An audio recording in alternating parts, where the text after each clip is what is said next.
We have just started here, so we'll have Lavkian cover what we're starting out with. Alrighty, so Lorgon getting a little bit of a jump start ahead of Fearon here. Going to check out and see what's in that throne room as they get the briefing from the king. First thing we have is money.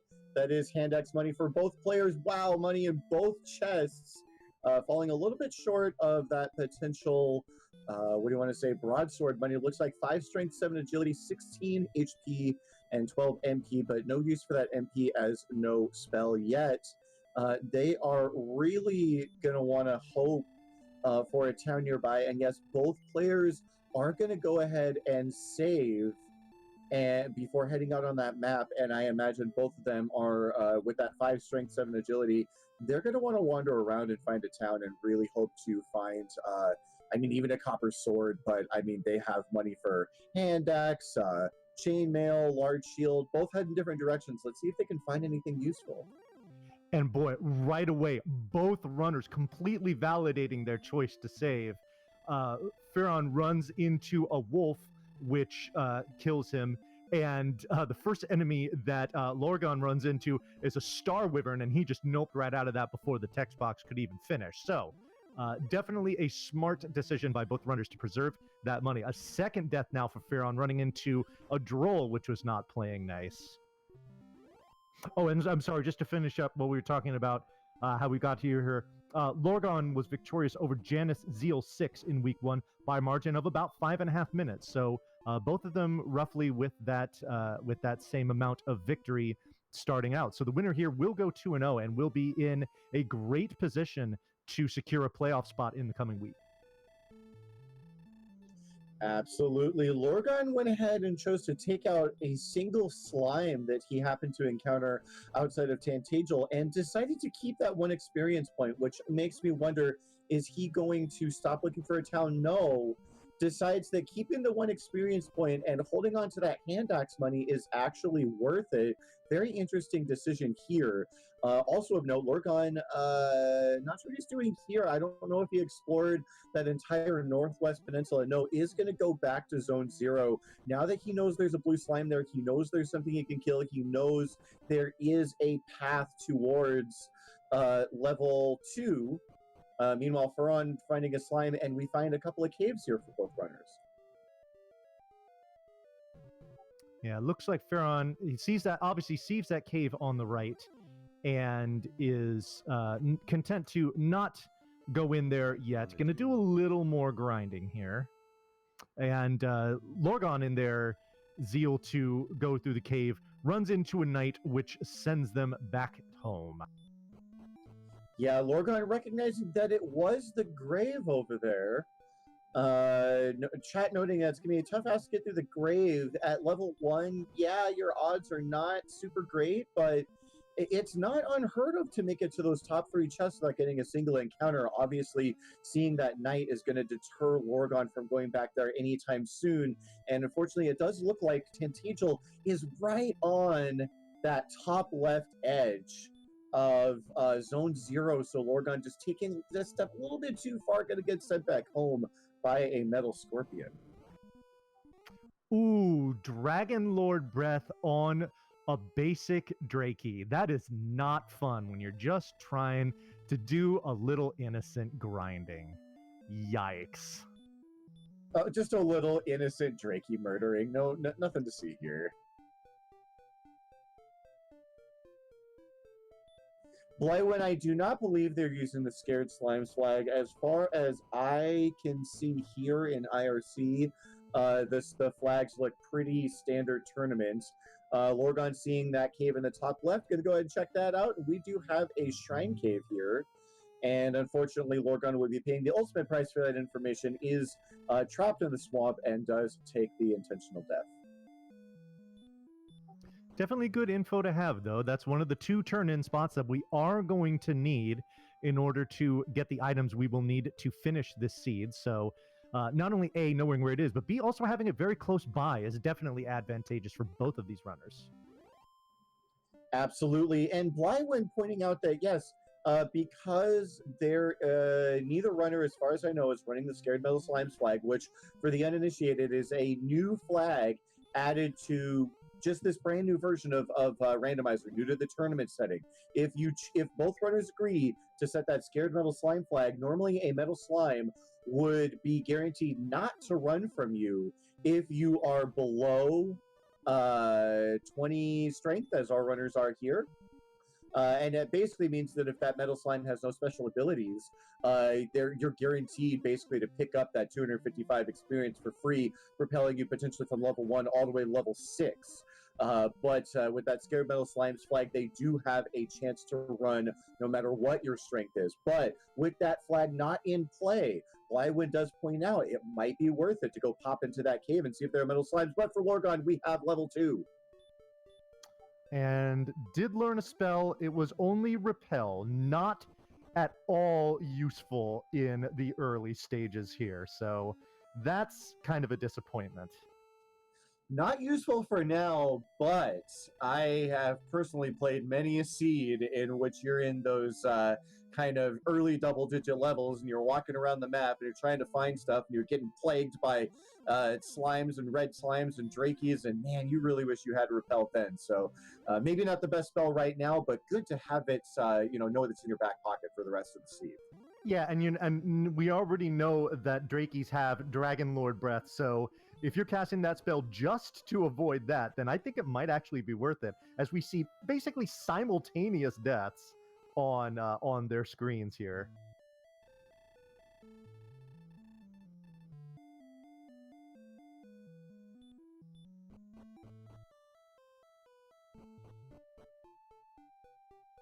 Alrighty, and I mean with some pretty nasty enemy zones here to the left, and I mean they each only have, I'm sorry, Fearon has 5 strength, Lorgon only has 7, so when it comes to defeating pretty much anything outside of slimes, knowing that drakies have that Dragon Lord Breath, this is going to be really tough for them to branch out and explore too far from the castle before they get bopped. Yeah, it's going to be tough, but you know what? And I see him used miniature debasing himself in chat a little bit there. I have seen tougher starts. You have, it's unfortunate that the Drakies have Dragon Lord 2 Breath. Lorgon trying his luck here, does manage to survive 1 round. Can he survive 2? Got 2 damage in so far. Move for the second one. Wow. Yeah, looks like I might need to nice. refresh. Awesome, and so Lorgon does manage to take out that Draki with the first Kaishin no Ichigaki that we've seen in this particular race. A very bold gamble by Lorgon to take to increase his experience lead.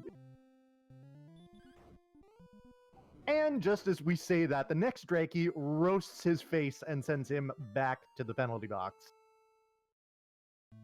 Yeah, very unfortunate there. It looks like, I would guess that they're about 25%, maybe a 50-50.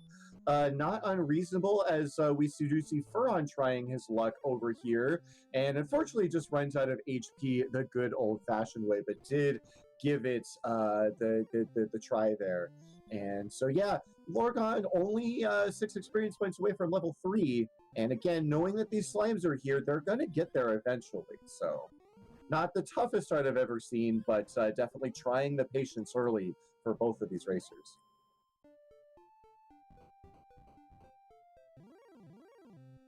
There it is. And now we have tracking confirmed. The Drakies are 52% Dragon Lord Breath, and with the amount of strength that they have, probably 3 attacks is going to do it.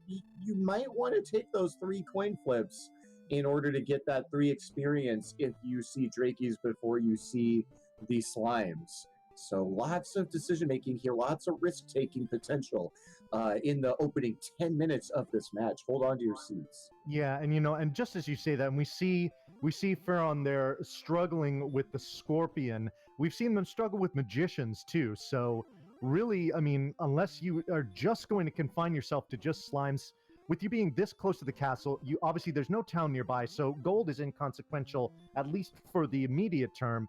You might as well just try those coin flips to try and get that 3 experience. I absolutely agree with that strategy. Yeah, it's a little unfortunate that we haven't seen any red slimes. If I had to guess at this point, there are 5 potential monsters in every zone, and I believe so far we've seen red slime, Drakey, magician, and scorpion. It's a little bit of a shame that there are no red slimes, and based on the amount of Drakeys we've seen so far, they may even be taking up 2 of those encounter slots here. And so, yeah, you're really got to weigh your options here. Do you want to gamble on the Drakey, or do you want to keep plodding along with the slimes? Lorgon getting another slime here, just needs 1 more for level 3. But instead, yet again, gets cooked by a very rude Drakey, and back to the king we go.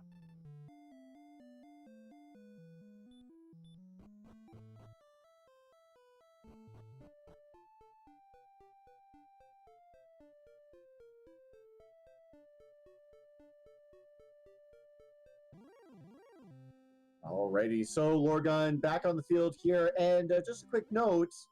Looks like we're going to have a little bit of a potential reverse situation here. Lorgon playing that regular hero, Fearon playing the princess, but we'll get back to that in a moment as Lorgon has hit level 3, no power, 1 response speed, 3 hit points, 12 magic, and radiance. Oh no! Oh my goodness! All right, so this is confirmed to be the grave. Now that we see, Lorgon casting Radiant in here, immediately met by a rogue scorpion, which is going to send him right back to the king. So no treasure chest for you, at least not yet. But boy, I mean, 2 levels in, and he's only gained 2 strength. This is going to be a slog on the front end of this seed.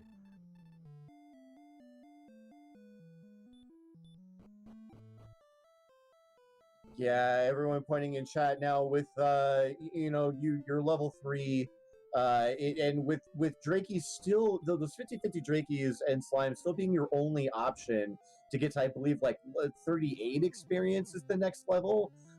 Yeah, the only good play here is to go through the mountain cave. Maybe you find a metal slime, maybe you find Erdrick's sword, here in the for top 3 chests, and Lorgon getting sent back once again by a knight. Heck, maybe you even find a fighter's ring and start trying to pick up magicians. I'm not sure what the range would be there, but options dwindling for what you want to do, again, besides just slogging your way through slimes to get to level 4. Yeah, and just as I was about to say, I should just see Lorgon going headlong time after time into that cave. Instead, he decides to go explore to the northwest, runs into a wizard with a surprise attack and a death for his troubles. So I wonder if he's going to continue to bang his head against that wall. It's just a matter of which wall you want to bang your head against at this point, and that's not necessarily the best place to find yourself.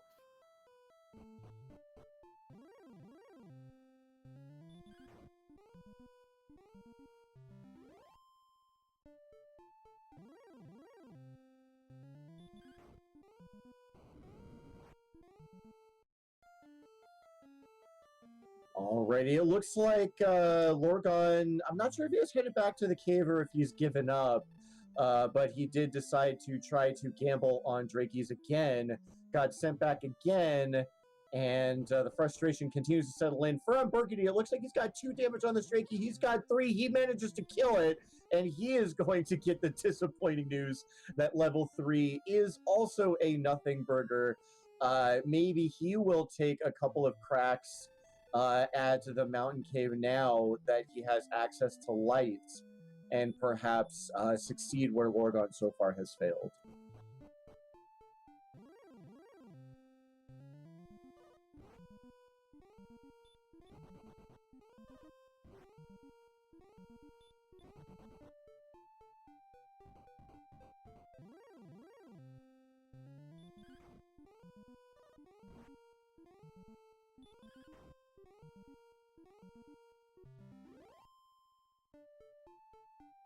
Alrighty, yes, it does indeed look like Lorgon has committed to taking. Well, it looks like he's gonna explore the rest of this. Ooh, he's gonna go fill out the rest of this desert. Finds a ghost, and no, the ghost has the hurt spell.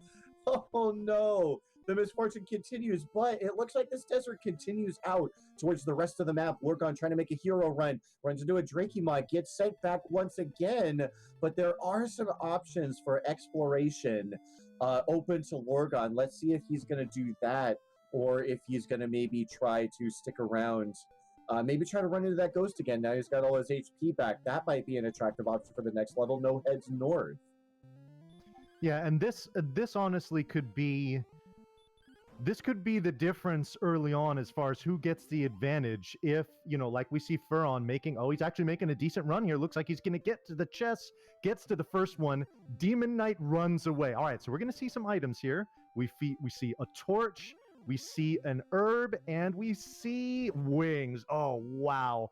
That's a big pile of nope over there on Furon's side as far as anything useful. Oh, goodness. That is sad to see. So, well, now we can see that, and obviously you need a key to get to the second part in here, but that is going to be interesting as far as, where Fearon decides to go next as far as exploration. This could give one of these runners the upper hand early on.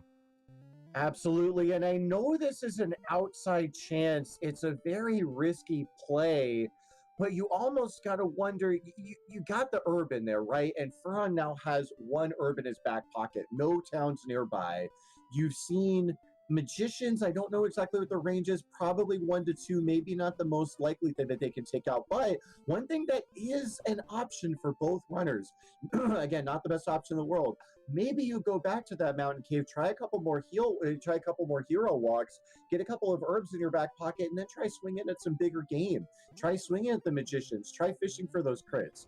Or even for Lorgon, he's seen ghosts in the bottom right corner of that desert. Maybe you grab a couple of herbs, and I think even one herb should guarantee a kill, as Lorgon gets a Kaishin no Ichigeki, one more to get a slime. And with Lorgon making all those exploration fails, and FearonBurgundy just grinding it out here, we do have the experience in exactly the same spot, and they have died at exactly the same time. I'd like to point out that at this juncture in the seed, both of our runners are averaging just about 1 death per minute. So that tells you everything I think you need to know about what's going on here. Lorgon taking a minute to kind of ponder the meaning of what exactly this seed is before he decides to walk out, and is going to take some time to ponder again. I mean, yeah, there's just really got to think, what do I need to do next? I would not be too terribly surprised if you were asking for a reseed. I know that Lorgon does tend to prefer, even in the toughest of starts, you could have hurt more right around the corner. You could have hurt. You could have any number of things that could break you out of a tragic-looking start. So he does like to play them out to about 10 or 15 minutes. And now that we have passed that mark and we can see a lot of torture ahead, he may have asked for a reseed, and I would not blame him at all. I can actually confirm that. I'm looking at IRC, and we do see that Lorgon has offered a reroll. As far as any kind of response, we will have that for you as soon as we...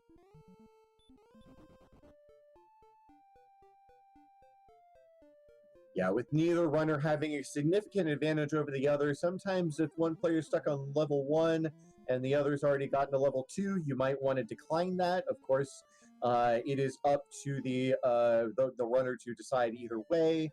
But again, with Furon not having a significant advantage here in this particular seed, knows that a slime slog is ahead of him, I would imagine that he would accept if he does check IRC.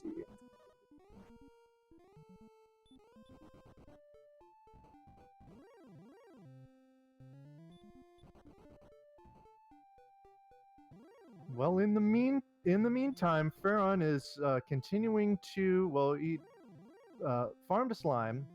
Now it looks like is continuing to explore down to the desert in the southeast here. Oh no, grinding in the desert in the southeast here. Yeah, recognizing that those desert tiles are within Zone 0 and are going to give a higher chance of running into monsters overall. Looks like Lorgon has entirely given up on the Drakey grind, is just going to farm what is it now? 14 more red slimes to the next level. Like I said, it's going to take a while, but there is a way out of this hell potentially, eventually. You know, while having that encounter zone on the desert is nice for the increased amount, the problem is that you have to cough up 8 HP in order to get there because of the 4 swamp tiles that you need to walk through. And at level 3, 8 HP is a pretty precious amount. It's about, well, what's their max? 24. So it's exactly 1/3 of their max. And considering they have such low strength, they're going to need to tank several hits from the higher level enemies, or the higher strength enemies in that zone. That might not be HP that you can afford to just sacrifice. Absolutely. Every back attack, every run fail is absolutely critical here, as we see a back attack on FearonBurgundy, taking 2 points of damage from that magician. And of course, they're not one-shotting these slimes. These slimes are picking away at them as they're grinding, sometimes getting just that 1 or 2 extra damage in. But slowly but surely, both of our runners inching their way to level 4, neck and neck. I never thought, in all of my years playing and casting this game, I don't think I have ever seen one experience point be so important here. Once again, it is tied. This is absolutely bonkers. The tenacity we are seeing here from both of these runners is commendable. Again, we see, as far as the reroll goes, we see that Lorgon has offered it. Fearon has yet to respond, and I cannot confirm whether that's because he hasn't seen the request or he has seen the request and has denied it. I can't tell you either way what the story is there. So until we have a definitive answer there, we're just going to keep going. Absolutely. And chat pointing out, Von Ivan over here pointed out we were averaging 1 death per minute. And right now, as we hit that 23rd minute of the match, we're barely hitting 1 experience per minute. But hold that thought. FearonBurgundy gets his own Kaishin no Ichigeki against a Drakey to take, again, I never thought I would say these words, a commanding 3 experience point lead. And another one! Back-to-back Kaishins for Fearon. He's going to be the first to level 4. What does it bring? 14 power, 11 response speed, 16 hit points. That, oh boy, right now, that is an absolute Yahtzee for Fearon getting to level 4. That is going to make things much more interesting. Oh boy, and also 16 MP to cast all of those Radiants. That's going to make things much more interesting as far as Fearon's side. Let's see how well he is going to be able to capitalize on that very, very beefy stat gain completely across the board. And at level 4, the Lord said, "Let there be lights," and it was good.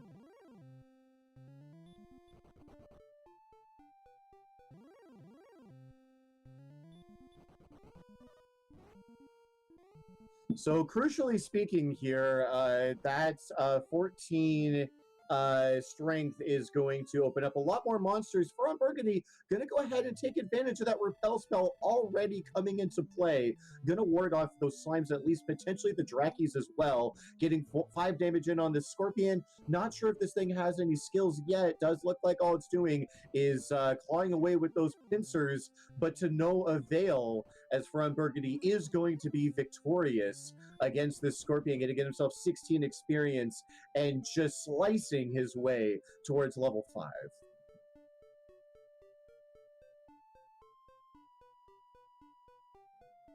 Lorgon, meanwhile, diligently pacing back and forth in those desert sands just to the south, clawing his way, just needs, after this slime, he needs 4 more slimes, and then he will also be off to the races, so to speak, finally breaking open this early game after, again, nearly 25 minutes of slow torture.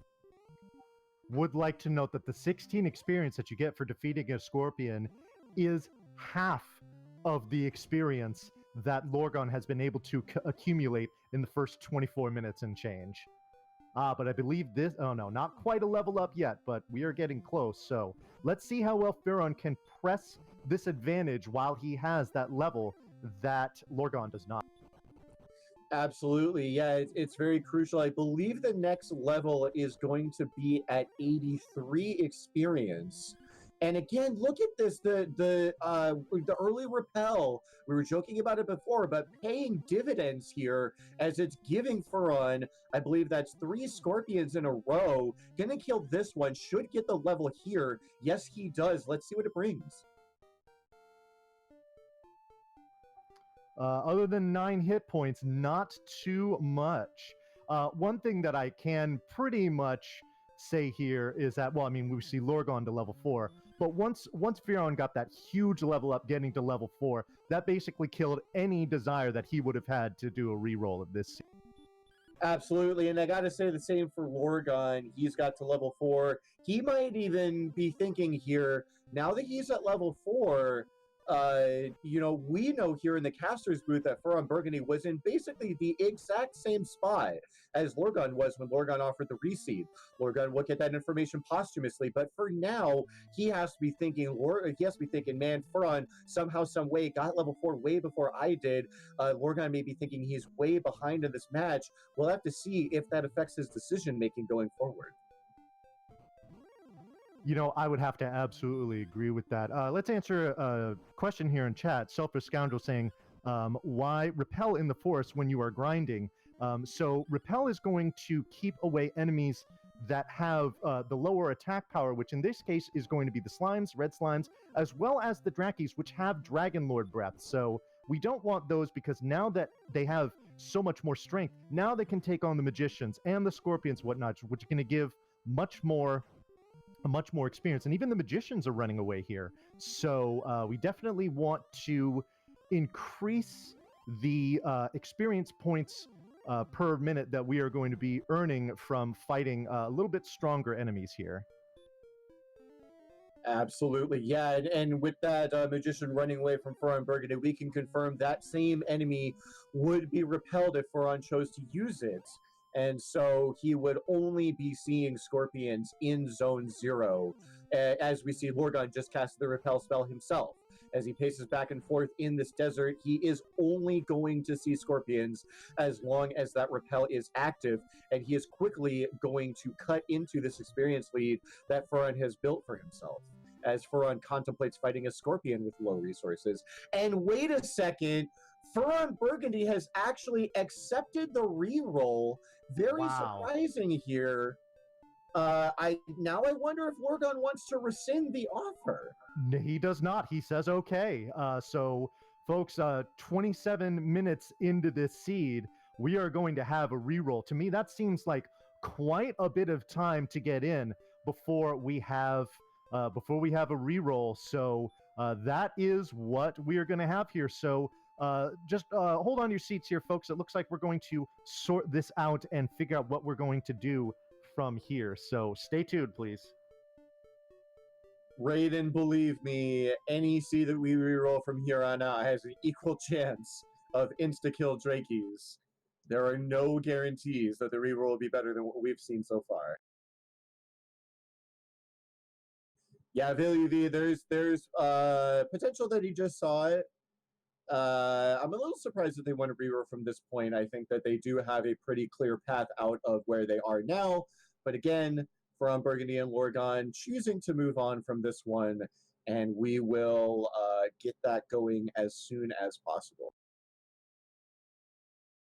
Yeah, and to the point that I said before, if Lorgon feels like he was behind, if Fearon got to level 4 way before he did, then of course he's not going to want to rescind that offer for that particular reason. So once again, fresh start for both runners upcoming momentarily.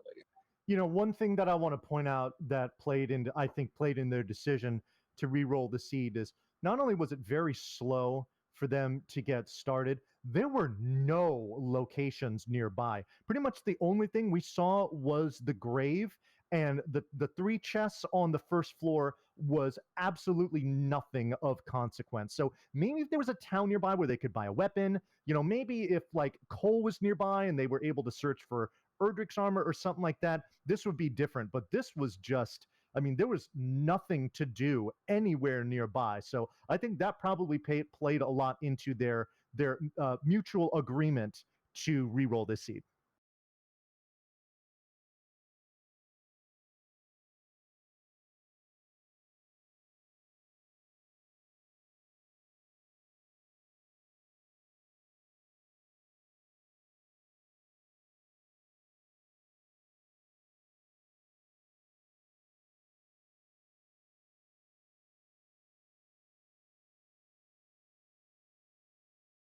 All right, so I can tell you there was a little discussion, some commiseration among the two runners about what they just experienced in that seed. But it looks like we have a new seed number set up. So they are going to go ahead and generate those, get those fired up. And once that is done, then we should see some dot readies pretty soon. So don't go anywhere. We are going to have a restart of this race coming up for you, hopefully just within the next couple of minutes.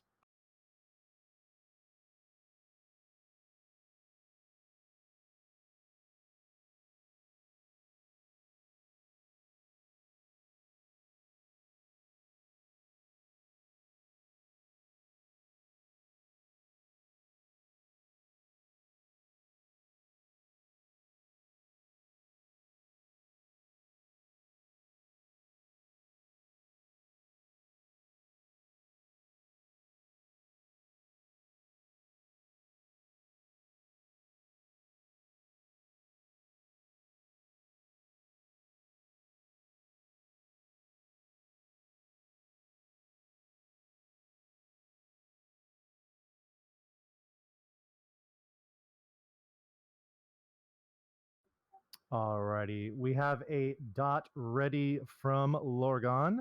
Looks like we just need to do a little recropping here on Lorgon's side for our restreamer. So we should be getting ready pretty soon here.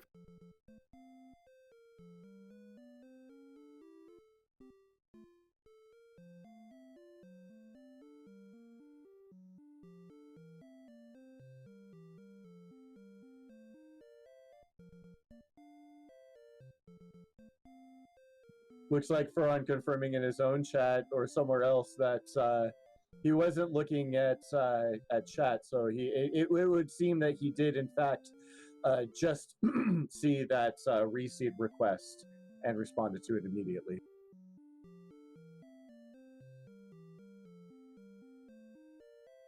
And yeah, as Bobsky noting in chat, huge shout outs to, I can't remember if it's Amuse Miniature or Cyberdark, which was handling tracking versus restreaming, but huge shout outs to both of them for handling this situation impromptu as it is.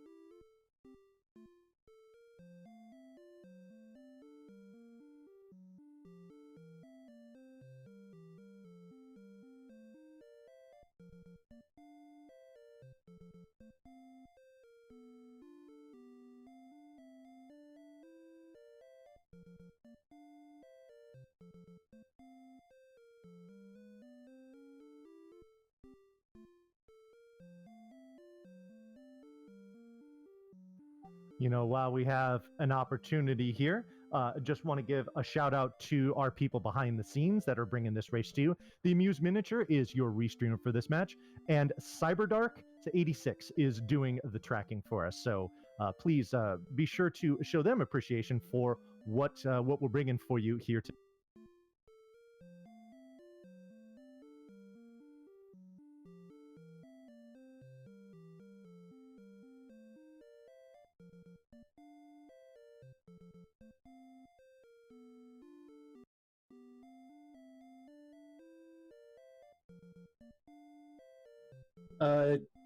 So I'm gonna butcher this name. Chigtansade asks what happens. Basically, Lorgon and Ferran rolled a pretty terrible seed here. Very low strength up through level 3. Blue Slime's the only thing they could really fight. Zone 0 had Blue Slime, Drakey, Magician, and Scorpion. Drakey's had 50% chance to do Dragonlord 2 Breath, which made them not very reliable to fight, and then Magicians and Scorpions were outside of their damage range again until level 4 when they got a 14 attack power boost. But by then, Lorgon had asked for a reseed, and Ferran agreed, and so that's why we are where we are now. Sir Tamir, if you are asking about if starting stats are rolled at the beginning of the seed, yes, they are. They are randomized along with everything else. And it looks like both runners are ready. We will be getting our second attempt at FearonBurgundy versus Lorgon starting right away. All right, and we are off. So let's see if maybe we get something a little more interesting in the throne room this time for our runners.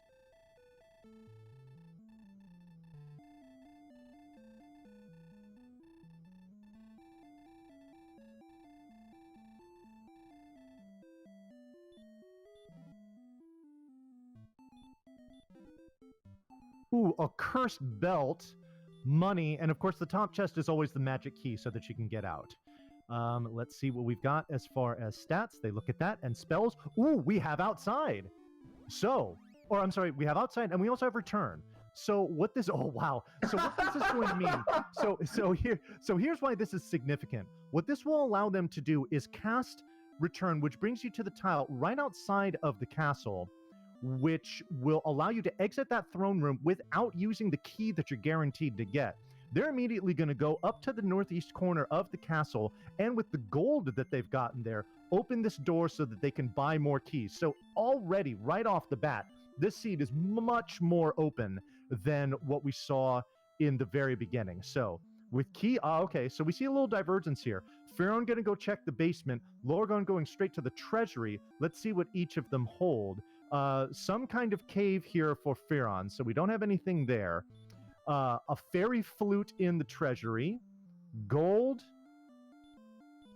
a torch, and wings. All right, so really fairy flute, the only thing of any kind of consequence there. So getting sent to the penalty box already for Fearon. So we know it's not like the tablet cave or anything like that. It is going to be some kind of dungeon. So he is going to now raid the treasury. Now, one thing to note is that because there is a gold treasure chest there in that treasury, and right there in the basement is a place where they can die to enemies. Gold grind is absolutely going to be very easily in play here in this seed. Oh, so not only do we have Charlock directly above Tantagel Castle here, we also see a cave here too. Let's see if Fearon could make his way to it and check out what it is. There was also a town there below. Looks like it's some kind of cave. I believe this is going to be the grave as well. So we'll see what he does here. It looks like he tried to go up and right, but could not go down. So that's actually going to be Swamp South, confirmed by the outside spell. Yep. And right next to the Swamp North is the Jerk Cave. So, wow. Oh, and another cave. Boy, okay, this seed is 100 times more, there are 100 times more things going on here with this one. So I believe this has already validated their mutual decision to re-roll.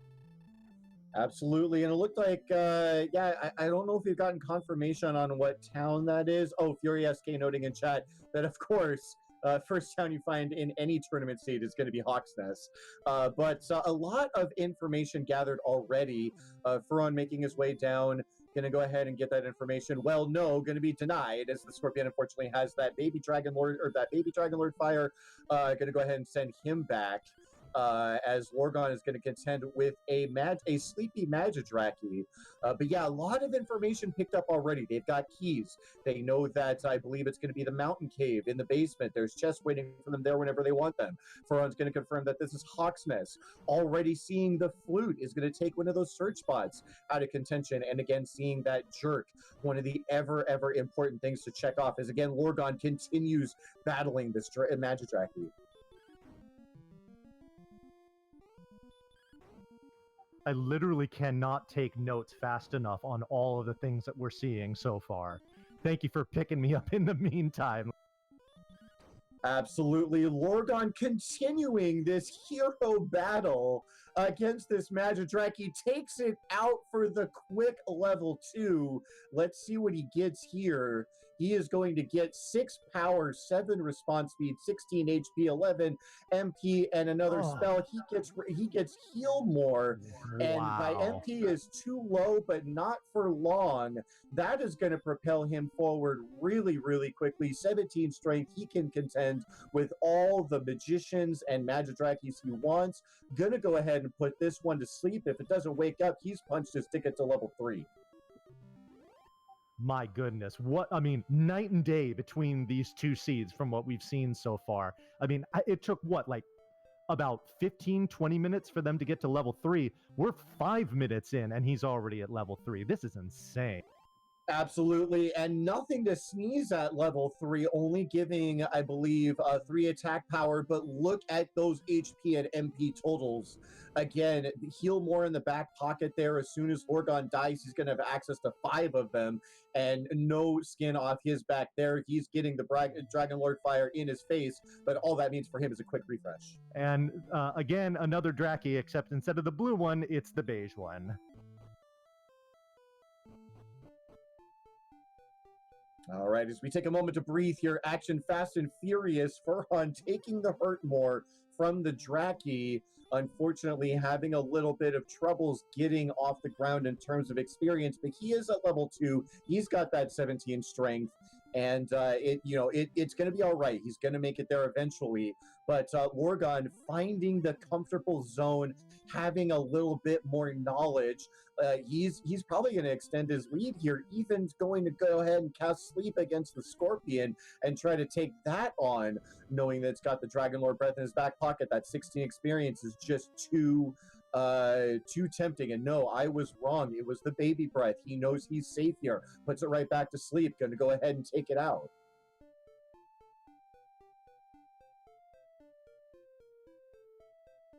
Oh my goodness, 15 power, 12 HP to this level 4. My goodness, we are cooking right here, folks. This seed has definitely taken off, so buckle in. This could go pretty quick. Absolutely, with 35 strength already in their back pocket. It's going to be a matter of time before they hit that point where they're going to want to go ahead and explore on the map, and having access to potentially hurt more on the close horizon here. If they can get those next few levels in short order, we could have an absolute jet seed on our hands.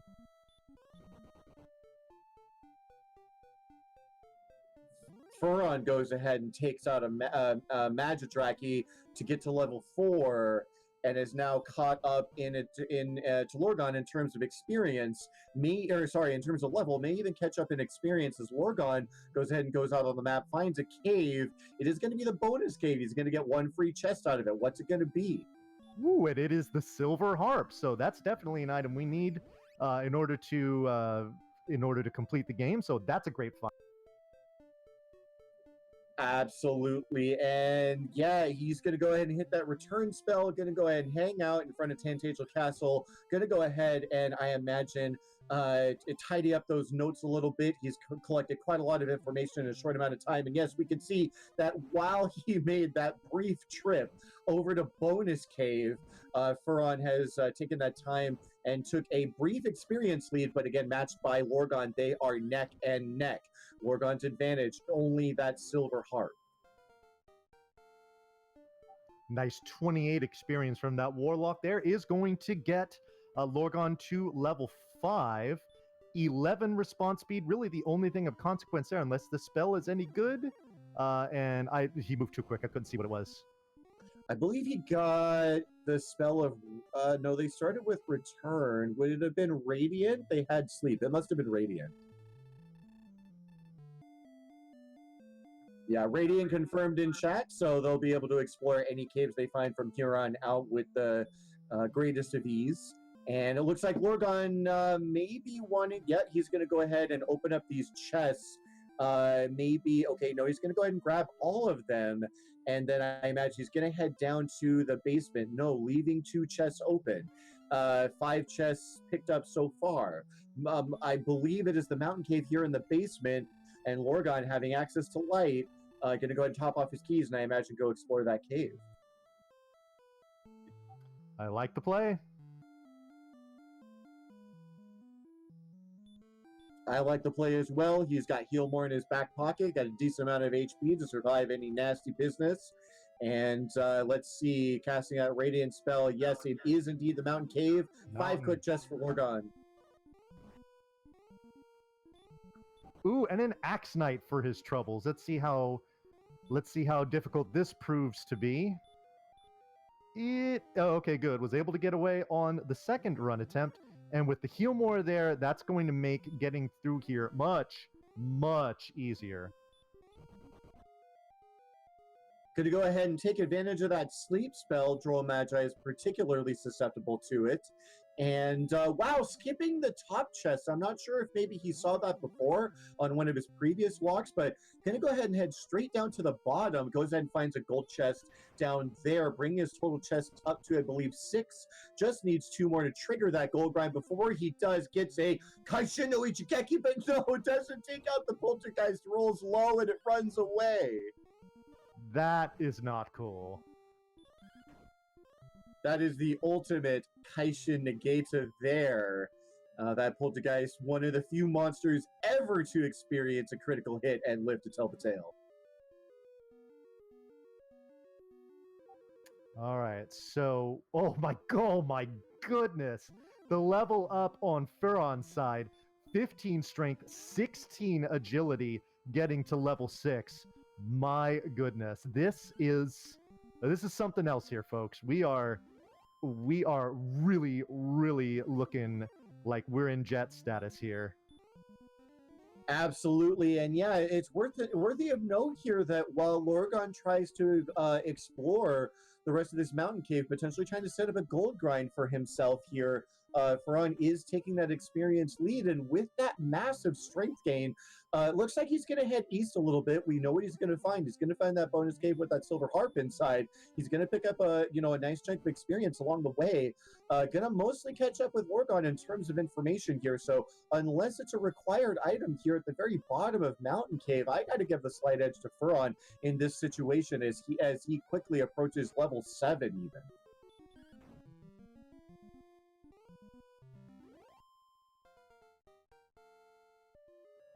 Alrighty, and it looks like Lorgon is going to get that very juicy level up, and he's going to be very pleased with those numbers.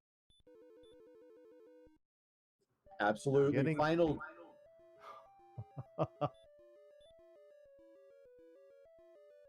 Is in the. That's not actually what's in that treasure chest. It is another item. It's just kind of a goofy little glitch thing that you see. Now it's the bamboo pole, quote unquote. So yeah, not exactly what Lorgon wanted to see here. Oh, right. So for those uninitiated in chat, those not familiar with either the base game or the randomizer, there is a glitch that both runners are going to be likely taking advantage of at some point. And to quickly explain how the glitch works, the way that Dragon Warrior 1, the base game, works, and it works in randomizer as well, the game will have 8 places to store a value that indicates whether or not you have opened a chest. And it will take away a chest and kind of store it in memory, and but there's only 8 slots available for a chest to be stored into. So what happens when you open that 9th chest, as Lorgon has done here? Well, what happens is the game has nowhere to put that chest, and so the chest doesn't go away. You get to open that chest as many times as you want, and Lorgon has activated that chest already. That's why you see the weird text. And I think Lorgon has confirmed that this chest either contains keys or herbs, and so he's going to do a little herb grind here. But the most important thing that these runners are going to be able to do as a result of this glitch is gold is going to be available in the treasury, and so they're basically going to be able to print money at some point later on in the seed in order to buy one of those big ticket items that they might find in a later town, such as the flame sword, magic armor, or silver shield. And while that grind is nice to have it accessible, you see Lorgon not taking advantage of it right away, because unless you've actually found a place where you can buy at least one of, but usually multiple of those items, there's no point in initiating the gold grind now. Especially when you run into a red dragon in a swamp and he could take half of it from you there, except he runs away on the first try, so what do I know? Yeah, wow. Fun police and a giant swamp to contend with as Lorgon, the first to head south. Going to go ahead and contend with this wyvern, but checking in on FearonBurgundy's stream again while Lorgon was doing that little bit of exploration down in the mountain cave.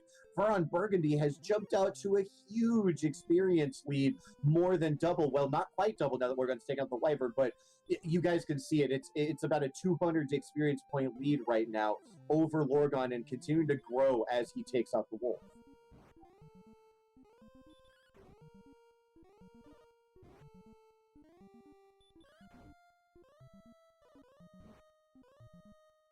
Yeah, and I think it was noted in chat here, but I think we will note here, when Fearon got to level 7, he gained 1 HP and the hurt spell, and that was literally it. So while we've had some fantastic level ups so far, every once in a while you get a dud, and level 7 certainly qualifies under that latter category.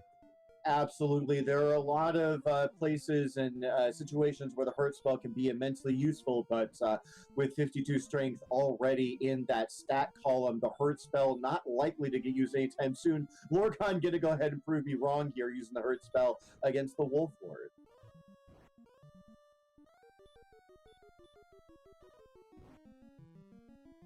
Ooh, however, and while level 8 does not give too much in the way of spicy stat gains, it does give hurt more. So oh wow, this seed is going to move very quickly now at this point. Hurt more and heal more by level 8 is fantastic to see.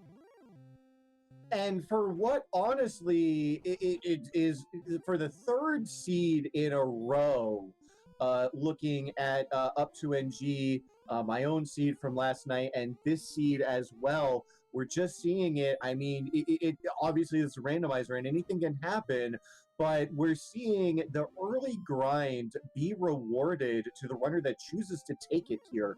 FearonBurgundy hitting level 8, has the experience lead, has hurt more in his back pocket. I imagine unless he runs into some a considerable amount of tragedy in the near future, his experience lead is going to grow exponentially here the longer it takes Lorgon to get to level 8 and get that hurt more spell himself.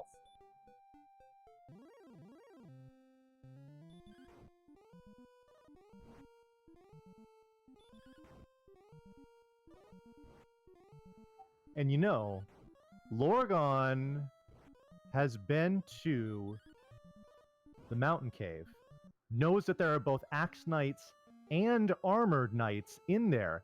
It would be interesting to see if once he gets that Hurtmore spell, he goes right in there, tosses out Hurtmores like nobody's business, and tries to essentially get a slingshot of experience here, where we see Fearon, he's going into Hawksness, he's got Heal More and Hurt More, feeling very bold, and let's see if he can get a nice free search spot here in the early going. And Hawksness proving to be no joke itself. Wyvern and Werewolf so far, the monsters inside. Werewolf having the Heal More spell. Fearon going to go ahead and decline to throw another Hurt More at it. Going to go ahead and just check this spike tile, and we see a golem. But good thing we've already got the fairy flute. So let's see how Fearon tries to go with this.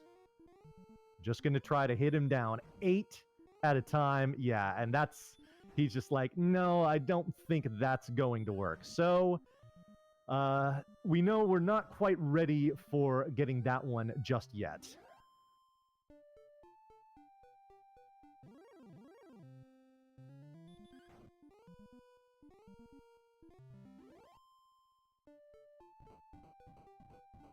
Yeah, and with only 1 in 16 chance of landing a Hurt More spell, needing 3 of those, potentially even more, to take out a golem, that thing is not going to be going anywhere anytime soon. Tilo noting in chat, it's only 20 swings.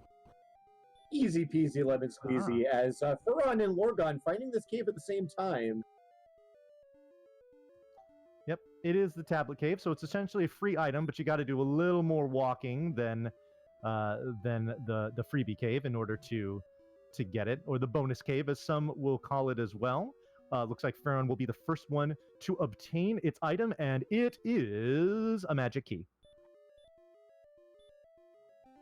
In any other circumstance, that would be a wonderful thing to see, but unfortunately for both runners who have had access to keys since the beginning of the seed, absolutely worthless. In fact, Lorgon can't even be sure exactly what it was because he was already topped off on keys and herbs himself. So both players just going to put that information in their back pocket. They're going to tick off that chest. They're going to move right along.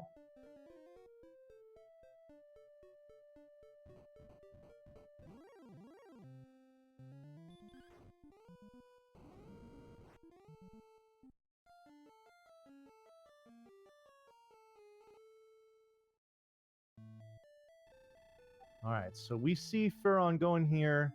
Probably going to restock on keys, and I'm wondering if he's going to take a trip down into the mountain cave basement, as we see here.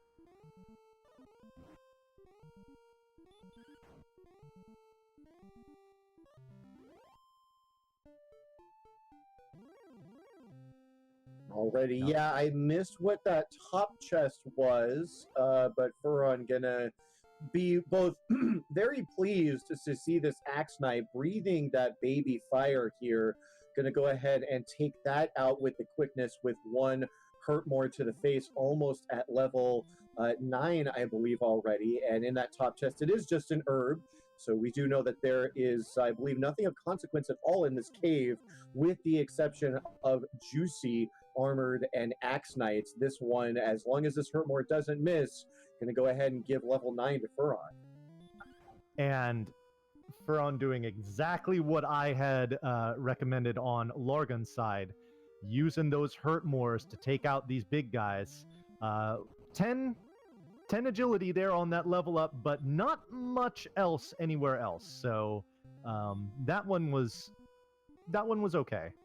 And Metal Slime running away. And yeah, just a quick note, looking at the stats here, 70 agility already on the side of Fearon. So running away from the vast majority of monsters that are not in Charlock, and including even some that are in Charlock, going to be pretty easy here. Fun Police and AK-47's about the only threat, and even AK-47's not much of a threat when you have that Hurtmore in their back pocket. So between that and Repel and even the Heal More spell, the exploration is going to be pretty smooth, I imagine, once they do start really heading out to the broader sections of the map. Alrighty, and it was just a torch that was on the deepest treasure chest in Mountain Cave, so nothing really of consequence there.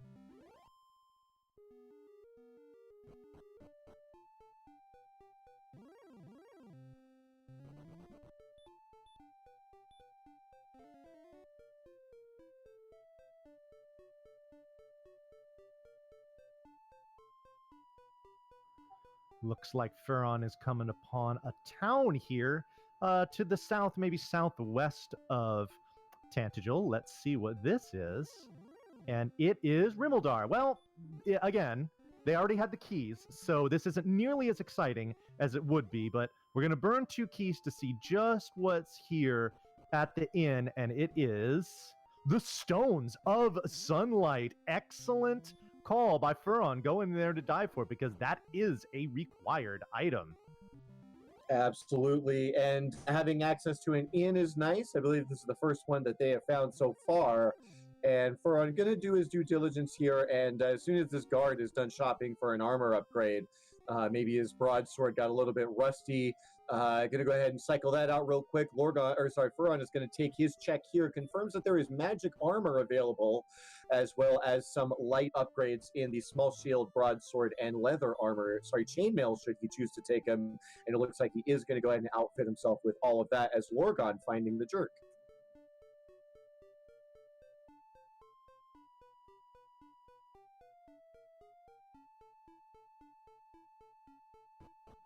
Now we know that there is a cave here just above where they're at, and we'll see him cast... Oh no, I'm sorry. We'll see him use a torch, and it looks like he has found the grave. So we're going to have a dive here for some items too. Let's see what this... Metal slimes in the cave as well could prove a little bit of a treat for Lorgon to cut into that experience lead. No, choosing to run away from the metal slimes wants the information sooner rather than later. Finding the death necklace in the first top chest, finding some wings. Last top chest gives a dragon scale. So none of these items absolutely required, but the death necklace is potentially quite useful in the later stages of this race. And I know Lorgon's personal philosophy is not to finish diving the grave, but he's not casting outside right away either.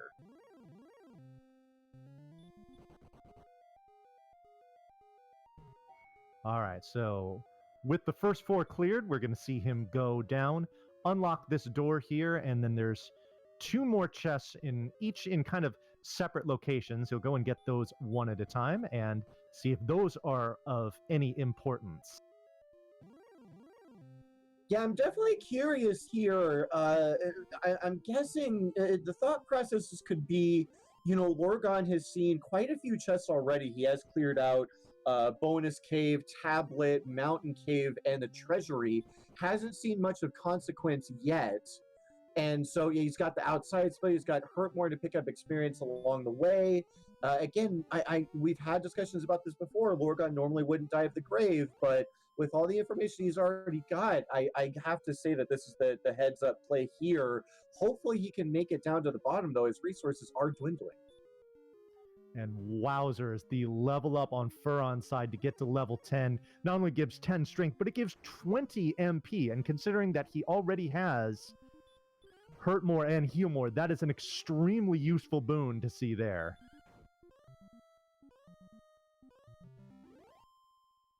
MTI, a perennial favorite here in the Dragon Warrior Randomizer community, noting that on Lorgon's side, level 9 had 0 MP, and as usual, he loves it. May even love this particular iteration of the grave, as only an herb so far. 1 chest left to check to see if there is really anything required in this cave. Again, Death Necklace nice to have, not necessarily required.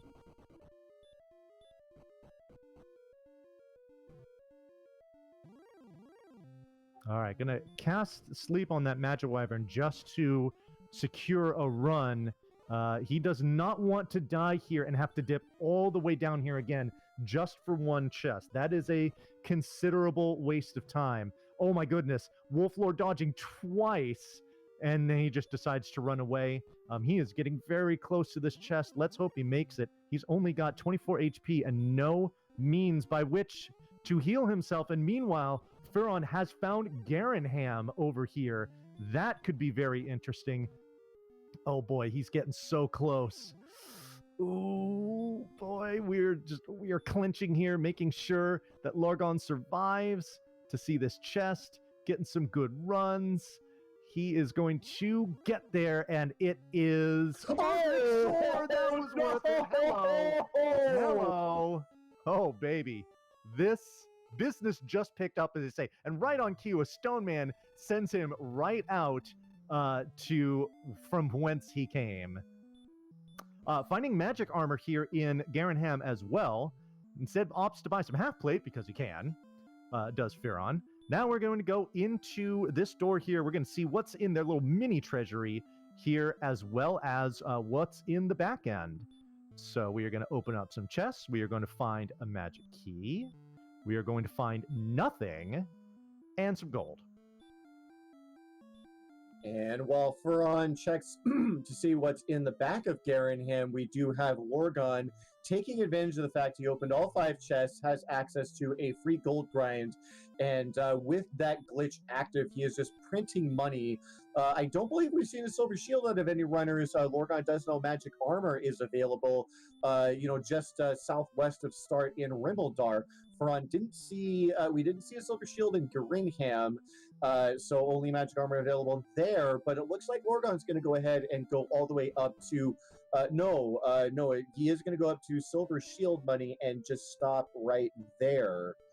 Meanwhile, in the back end of Garenham, we do find the Staff Cave, and with Silver Harp already in hand, Fearon has his Staff of Rain, so 2/3 of the way to getting the Rainbow Drop. Only the Erdrick's token has eluded him so far.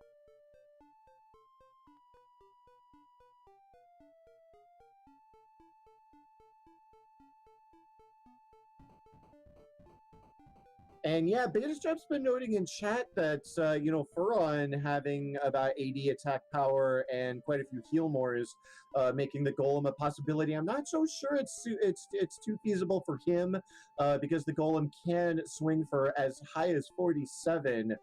Basically not really giving too many opportunities for a safe swing. But on Lorgon's side, doing a lot more damage.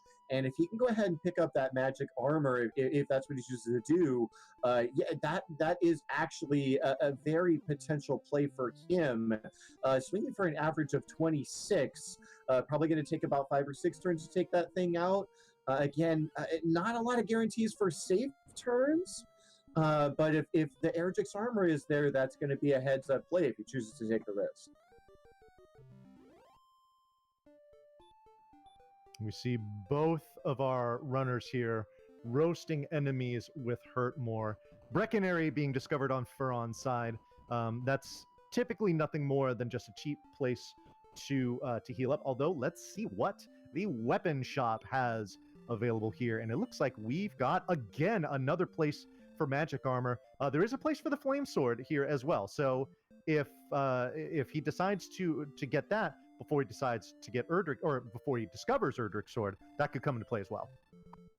Absolutely. And Lorgon finding 2 towns. I believe we found everything now between both of our runners. I think Cole should be the other town that we just saw on Lorgon's screen before he popped in here to Cantlin.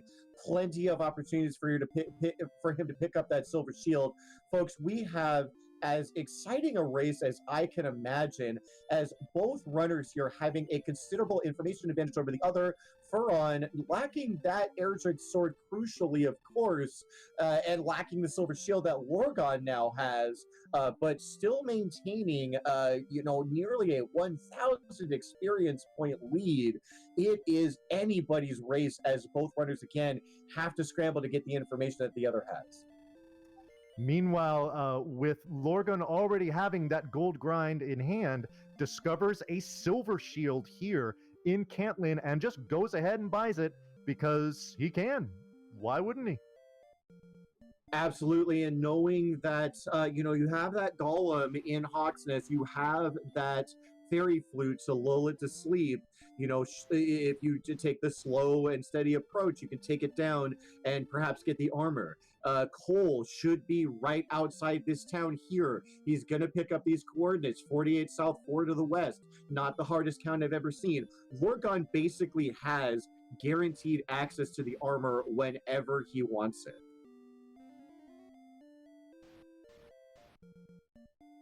Alrighty, we did see Furon get to level 11 here. Of note was another 16 HP that he got for that. So he has 91 HP, 84 max MP at level 11. So he is sitting very pretty right now. Not to mention the 78 agility and the 74 strength that he has as well. So these runners are both in very good shape. Also to note that Lorgon is only at level 9. However, he does have the Erdrick sword in hand. So when it comes to fighting stronger enemies and cutting into that lead, that should not prove to be too difficult.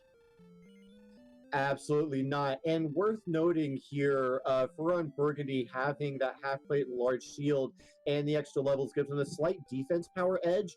And just checking in on what that golem fight would look like right now if he chose to take it, the golem will be swinging for a max of 43. So with that 91 HP, odds are he's going to be able to get 2 safe hits. He's got the flute. He's got heal more. He could take out that golem and check that search spot if he wants to. And Lorgon, finding Cole right above it, does the search and strikes out.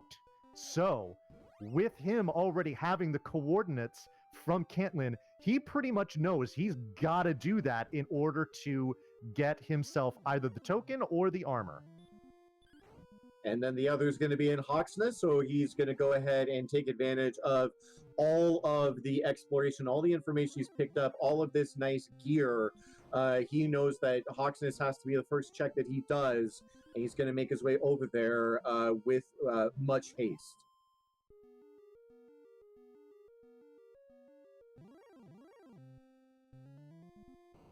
Alrighty, Furon discovering the jerk, and he will pretty soon discover the grave, and this is a dive he is absolutely going to want to make. Oh no, before getting to the golem, Demon Knight breathes Dragon Lord Fire right in Lorgon's face and sends him away. Ouch.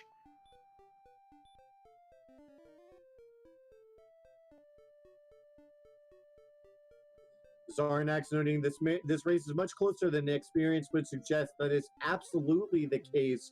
As Lorgon getting sent back and choosing to try to count the coordinates out now, it does look like it might not be too terribly difficult.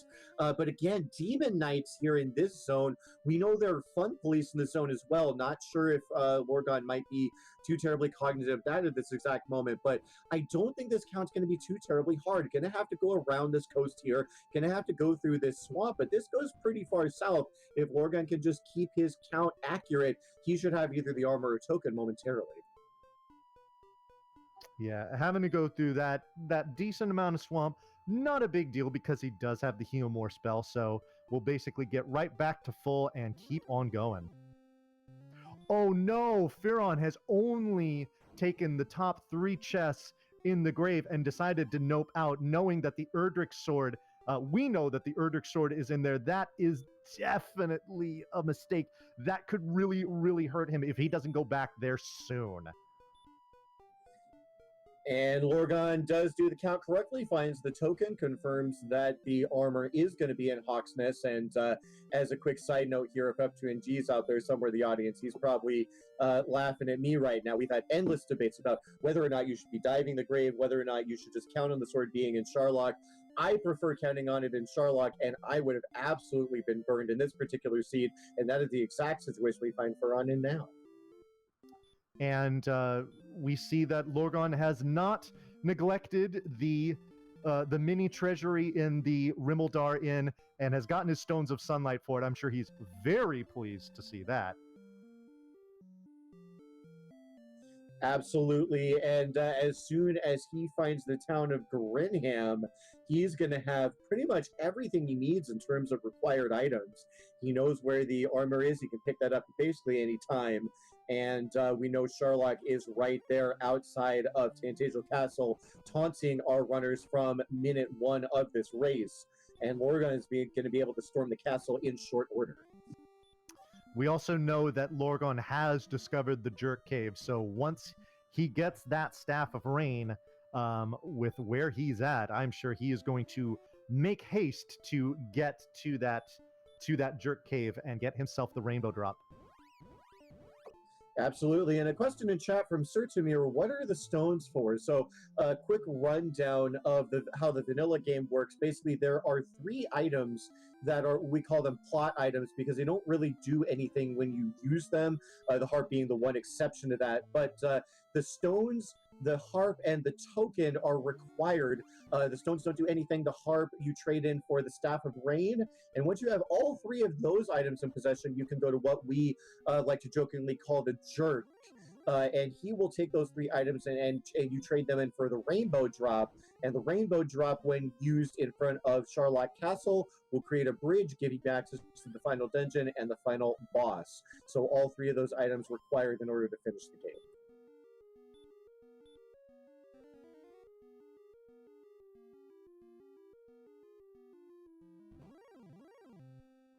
Alrighty, so we are going to see Lorgon taking on this golem momentarily. This is going to be very interesting, especially because he's going to have to burn some MP here to fight these 2 werewolves that he's encountered so far. So let's see if the MP that he has lost from those 2 things is going to affect how he is able to do this fight. But he gets to level 10. That 10 power coming in just in the nick of time before he fights this golems is going to make this a little easier. So he's going to have 3 heal mores going into this fight. Let's see how he fares.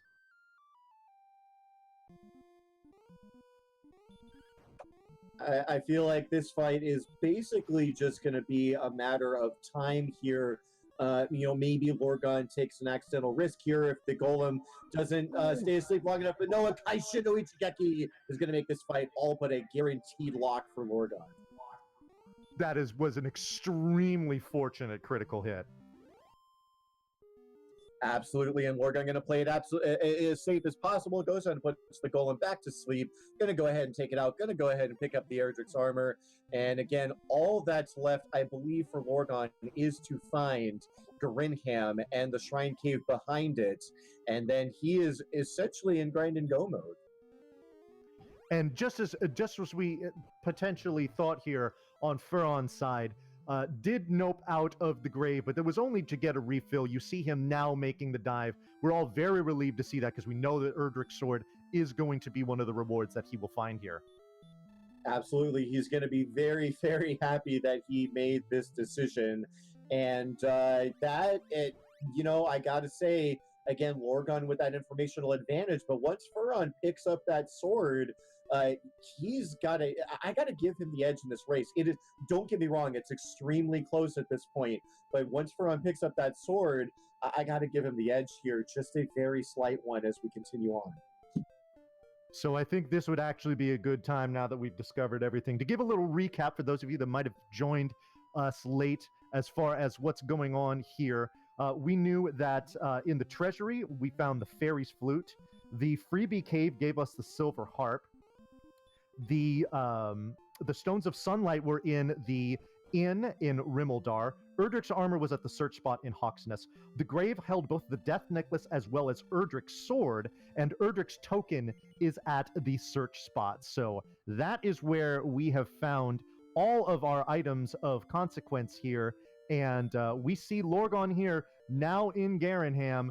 Okay, so he is going to be in go mode once he gets that Staff of Rain, which is only going to be in just a few seconds. So I would say now at this point, Lorgon, despite being behind in experience, has definitely taken the overall lead here, and it will be interesting to see how Lorgon rounds out the rest of what he needs to do in order to get to the Dragon Lord. Absolutely, and another thing of consequence here, as both of our runners kind of make their way towards grind to go mode, is that Lorgon's got that silver shield. He got that gold grind early, and Furon was unfortunately never able to take advantage of it. And at this point of the seed, I don't think he's going to. So that 10 defense power, he's going to have 10 defense power over Furon for the rest of this race. Sitting at 88 right now for FearonBurgundy when he picks up the Erdrick's armor. He's going to have 78. And so Lorgon, already at what we consider to be kind of a safe defense power against Dragon Lord 2, can only hit for, I believe, 47 at this point. That could be a factor going forward. And yeah, FearonBurgundy hits the bottom of the grave, gets his reward of the Erdrick's sword. And now I believe all he needs to do is he's got the coordinates. He's been to Cantlin, just needs to count them out really quick. Going to opt, I believe, to take out the golem first. And then it's just a matter of turning in that rainbow drop. Turning in the item to the rainbow drop. He's going to have access to Sharlock. And, it's anyone's race at this point. Lorgon making the heads-up play. My next question was going to be, what's in the swamp cave? The golem, not the best grind that you're going to see for our players.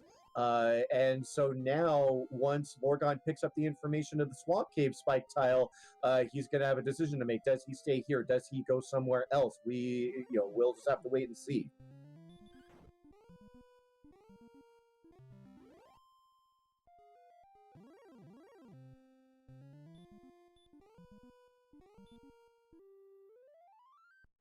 And no, it is another golem, twin golems on the spike tiles for our runners. Not the most attractive grind option.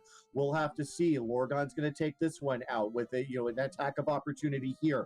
But with this information, does he stay here and slowly grind his way through these 255 experience point monsters, or does he choose to go into Sharlock a little bit early?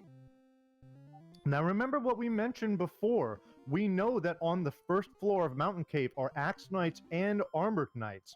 I would say that would be a more attractive option for grinding. And the Mountain Cave is right there in the tangential basement, so it's extremely easy to get to. I wonder if either of them remember that and maybe will take advantage of it.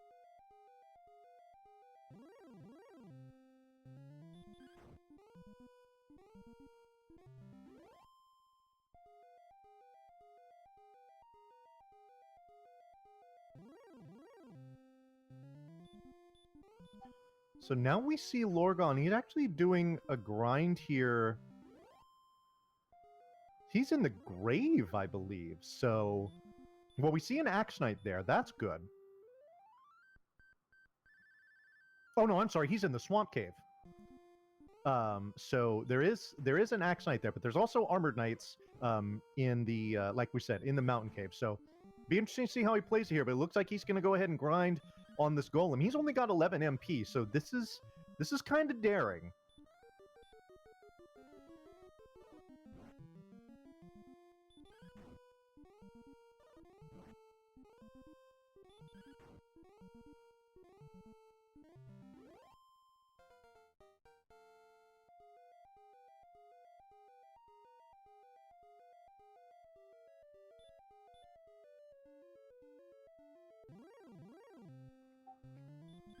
And just to reiterate here, the level 12 gave us 3 strength, 1 agility, and that is it. So, not exactly what they're looking for. Going to keep going here for sure.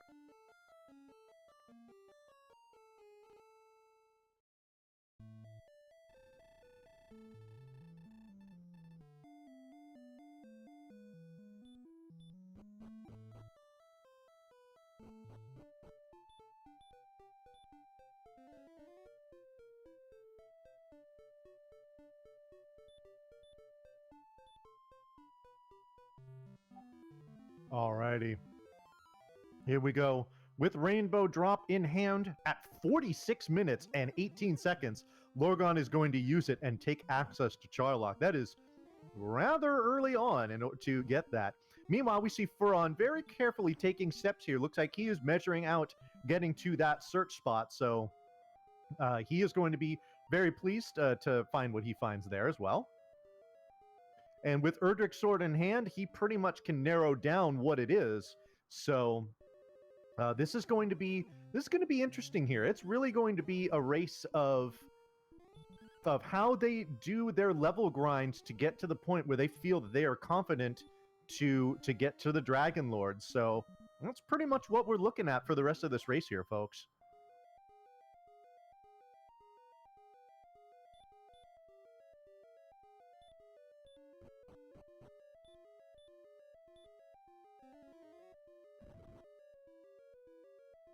Chat noting that Lorgon has quickly caught up in experience here, is still about, let's see, about 150 experience behind FearonBurgundy.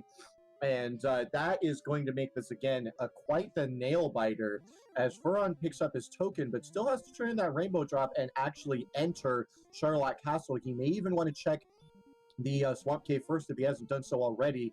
And if he does decide to do that, it's going to take him a couple of minutes to confirm it's a Golem. And then he may choose to go into Charlock at that point. And now we see Lorgon taking an experienced lead. Let's see how much he can make it grow before FearonBurgundy makes his ultimate choice.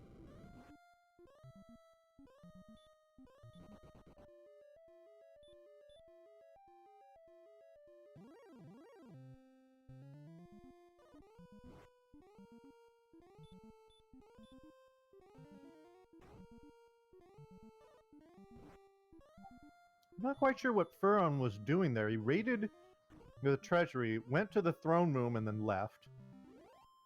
Is he going to essentially grind for gold in the mountain cave in the basement? I'm guessing that's what he's doing.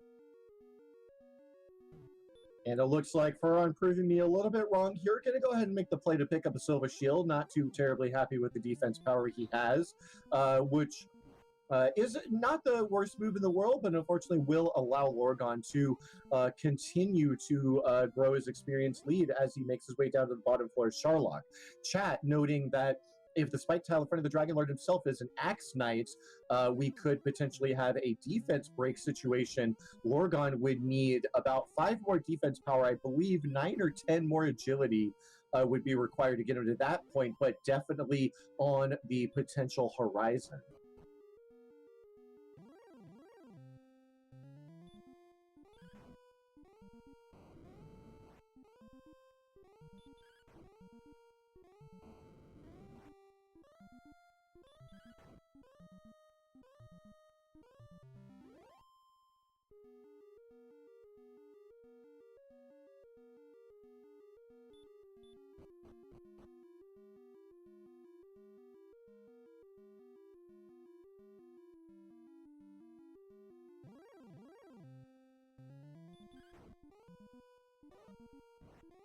Alrighty, so as FearonBurgundy does his gold grinds in this mountain cave here, gonna go ahead and pick up the gold for the silver shield. Gonna also have to, I believe, make his way all the way back to Cantlin in order to pick that up. And Lorgon continuing his dive here, finding these blue dragons, which have heal more, not the most friendly thing to see. Definitely Lorgon not. gonna turn his nose up to that and run away.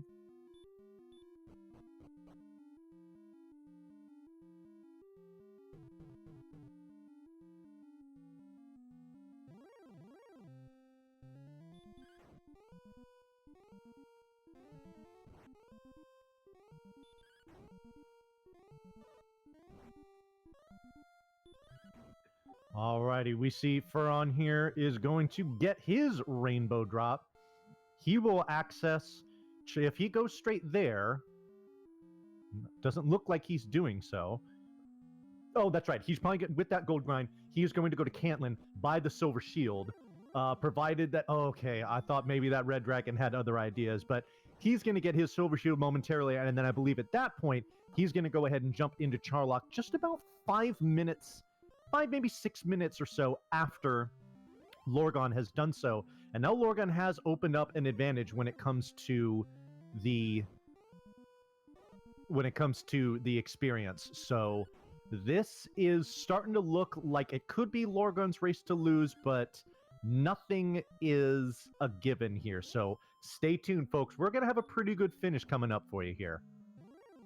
Absolutely, and so far Charlock looking pretty friendly. I don't think Lorgon's hit too many bumps on his way down to the bottom floor. May want to pop into that Charlock treasury, see if there is fighter's ring there. Could help edge his way into Dragon Lord 2 ready territory. Could even help out with that end game grind a little bit, but that remains to be seen. What we do know is that Lorgon has hit 94 defense power, which he's going to be defense breaking about half the monsters you can see here in Charlock. That includes the werewolf, the star wyvern, green dragon, and the wizard, and as well the axe knight, which if that's on the spike tile, Lorgon could basically sit here until the cows come home just farming experience. All right, so I think that definitely swings the advantage in Lorgon's favor here. Is he going to the treasury? What is he looking to find here? Fighter's ring. That would be my guess. Yeah, I suppose so. Yeah, I mean, that's really the only thing I can think. We haven't seen one on either side. So let me see here. There's a magic key. There is a fairy water. That's the fighter's ring. All right, it is in the $50 spot on the pyramid. So he puts it on. That gives him an extra 2 attack power, which is not totally inconsequential. And now he is going to make for the spike tile and see what it is to see if it is indeed a viable grind spot. All right, so we see now Fearon is being put. We see Lorgon is being put to sleep by a wizard here. And now we are going to see Fearon gaining access in Charlock. Now it looks like it's about 7 minutes behind when Lorgon did. So let's see how that plays into the margin of victory for either runner at this point. We will see what that looks like. Absolutely, and Lorgon experiencing what has been nicknamed the Diet Wombo of Sleep and Baby Dragon Lord Fire. That's not going to send him back to town anytime soon, not going to risk ending his run, but is going to be very annoying as there's an interesting bug in the Dragon Warrior base game where basically you are guaranteed, the hero is guaranteed to wake up after the 6th turn of sleep. And so with the damage that the wizard can do here, not going to kill him, but could potentially waste some time. Now, Lorgon wakes up from his 4-turn nap with extreme frustration and takes out his anger with a Kaishin no Ichigeki to drop the wizard as he continues his march.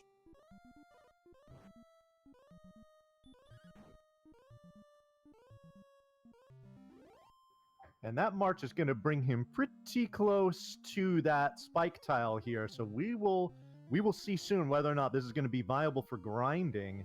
In fact, he's real. Oh, well, he's got to deal with a wizard here. We know they can make you sleepy, just like he does here. And we gotta wait. Oh, no. Then we wake up. Sleep again. Oh, goodness.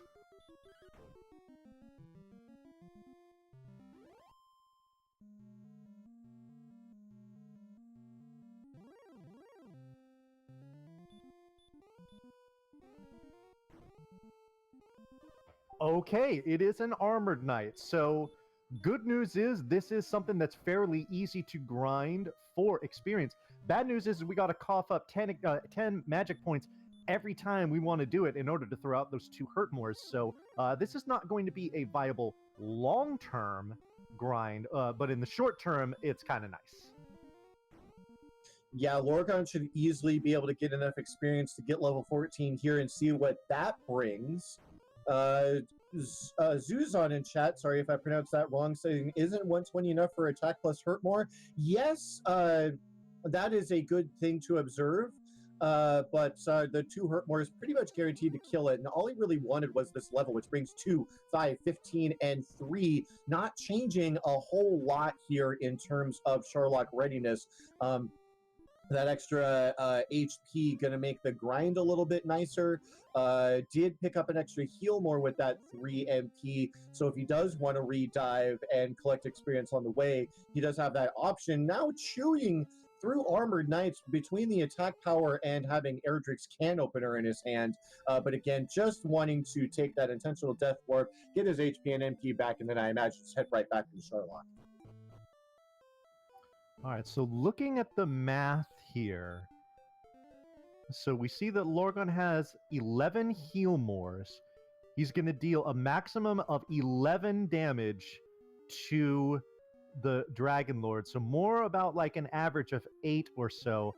I'm not sure he's quite there yet. Now we see him going back into Hawksness, and it looks like he is going to do a golem grind. Interesting play. Let's see. Okay, now this could be a tipping point. If this ends up going too slow for Lorgon, this really could give Fearon an opportunity to catch up. So this is definitely something to keep an eye on here as far as how the rest of this race is going to shake out. Absolutely. There are no easy decisions to be made in this seed. The Golem is probably one of the least attractive grind options that there is in terms of spike tile monsters.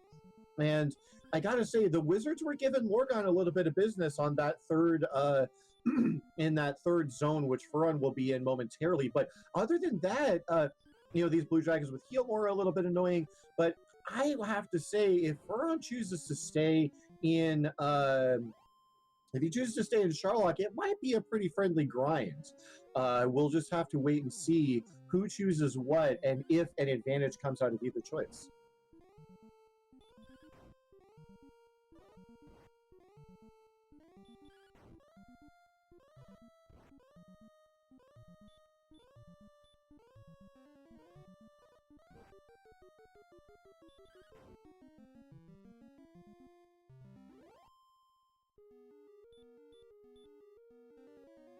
Meanwhile, Fearon has made his way to the bottom level of Charlock Castle, and just like Lorgon before him, he is going to dive that treasury in order to hopefully obtain the Fighter's Ring. We know that he will when he gets this bottom row chest here. There it is.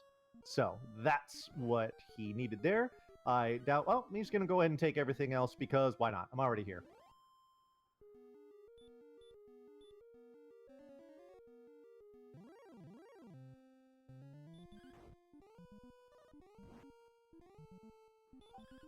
Lorgon making some good work of these golems here. It appears that this is a strategy that's going to be working out for him. He's got a lead of about 1,800 experience points here, and when he gets 255 a pop, which is the max that you can get from an enemy when it comes to experience here, this could prove to be what he needs in order to get that advantage, to get that Dragon Lord kill first. Meanwhile, yeah, Nitz guy pointing out in chat here, Fearon got to the bottom level of Charlock. got the fighter's ring and said, okay, I'm good, gonna go ahead and just warp his way out without even checking that spike tile. So I don't know if that's anything really terribly consequential, but typically when you see people get down there, that's something that they're gonna go ahead and check anyway. You know, I would argue that it might be somewhat consequential in this situation because it looks like Furon's hit it right back to Hawksness. So buying back a little bit of time, not taking the time to run around, get slept by wizards, is going to immediately head over to this spike tile. And now Lorgon, with about a 2,500 experience point advantage, going to go ahead and potentially take a 2-level advantage over Furon. He is at least giving himself the best option to come back in this race.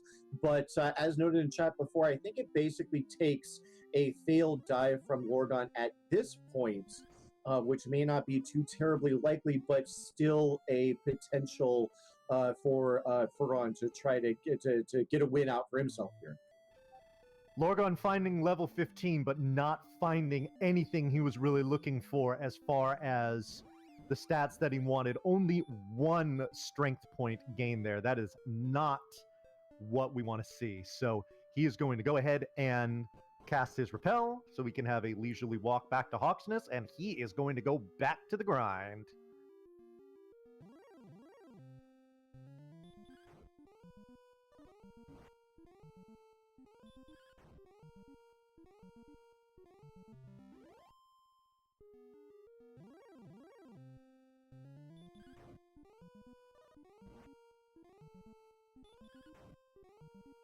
Well, I tell you what, folks. While we are seeing a grind going on here, like we said, this is the very beginning. This is actually the very first match that we're seeing here of week number 2 of the Dragon Warrior Randomizer 2019 tournament match here between FearonBurgundy and Lorgon. These two are 1-0, so the winner is going to take a 2-0 record, and that's going to put them in great shape for the Swiss rounds, which last 5 weeks. So we just had our matchups assigned to us only a few hours ago, so not too much scheduled, but we do have obviously this match going on here, and there's also going to be another match that's going to take place at 9 o'clock Eastern time. That is going to be a matchup between Zarnax42 and Tilo. That is going to be on Randomania 2, so that's coming up in just under 4 hours. So if you're looking for more Dragon Warrior Randomizer tournament action today, that is where you will find it. Absolutely. And I'm not absolutely certain if we are doing it this year, but last year we did do a play-in race to fill out the last of our bracket stage. And so one thing to note is that whoever wins this race going up to 2-0, if in the event that there is a play-in race, they would be a lock for that at the very least, and then 3-0 moving on from there would be a lock to make the bracket just straight up. So yes, getting that second win is crucial to your future in this tournament.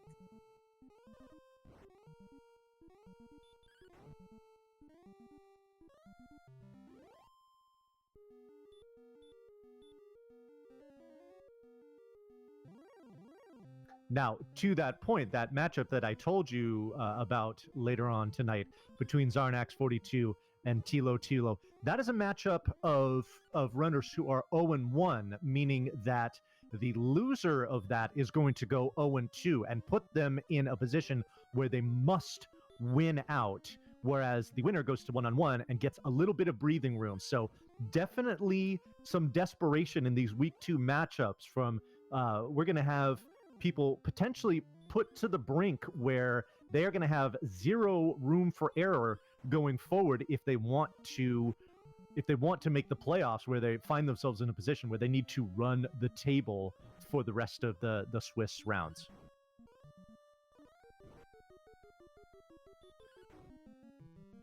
And as the grind action continues here, pretty much neck and neck from the moment that Furon entered Hawksness for the first time. And looking like as FearonBurgundy heads back and tops off, we're about maintaining where the experience was. Lorgon taking the ever so slight, growing his lead ever so slightly, starting to approach that 3,000 experience mark. So You know, anything is possible in Dragon Warrior Randomizer, of course, but right now it is looking like Lorgon's race to lose. The experience lead is just a hair over 3,000 points for Lorgon here. So that is, that's a pretty big gap. I mean, considering that you get 255 experience per golem kill. So essentially he's ahead by 12 golems right now. And you see how long each of these fights takes. Now take that, the time for that fight, multiply it by 12, and that tells you what his lead is. Now we get 6, okay, we get 6 attack points for level 16, as well as 9 magic points. That's essentially a free heal more, but that's all that he gets there. So I don't think that is going to be quite enough for him, although we'll see. He's got, what, 12 heal mores, 129 attack, so max attack on the Dragon Lord is going to be, what, 14? Average of about 11? So, oh, okay. Well, we see him walking right. I don't know if he's going to go down. Nope, he likes his numbers. Lorgon is going to make his way into Charlock to confront that Dragon Lord. Just a quick check of the stats. Make sure, yep, I think I'm good. So yeah, he is going to make his way in, and let's see how he does. With 99 defense and 115 HP, there is going to be a chance for some doubles here if he gets some fortunate attack luck on the Dragon Lord. So that's probably what he's going to be looking at in order to finish this off. This is going to be fairly close for Lorgon. He's not going to mow over the Dragon Lord here, so definitely some tense moments. If he does not succeed here, that can be huge for Fearon to get caught back up here, as he just gets to level 15 himself and is going to be probably a little disappointed with what he sees. And just to validate that comment, he gets that level 15 and says, okay, gotta keep grinding. So there we go. So that's basically where we're at. Lorgon just got level 16. He's on his way in. Fearon just got to level 15, and he is continuing the grind. So they're exactly one level apart right now. And this could create an interesting situation here, changing up the potential futures, the potential outcomes of this race, because if level 17 doesn't give anything, FearonBurgundy chopping down these golems could chop into that experience lead as well. So yeah, if 17 is a nothing level, and Lorgon decides it's too close and leaves, that could change things up a little bit. And if level 17 is a nothing level, Lorgon could take a swing at this. And right now, based on my math, it looks like he needs at least 1 or 2 doubles in order to win this Dragon Lord 2 fight. So if he doesn't get much out of this level, we could see a potential loss and an attempt to redive. So let's think about the strategy that Lorgon has now. We're an hour and 8 minutes into the seed, which has been very, very jetty, especially in the beginning. I wonder if Lavkian thinks... Oh, I'm sorry, you're Lavkian. I wonder if Lorgon thinks that that he needs to make this play at 16, because he basically doesn't have the time to spare to try to get to level 17. He's got to go now.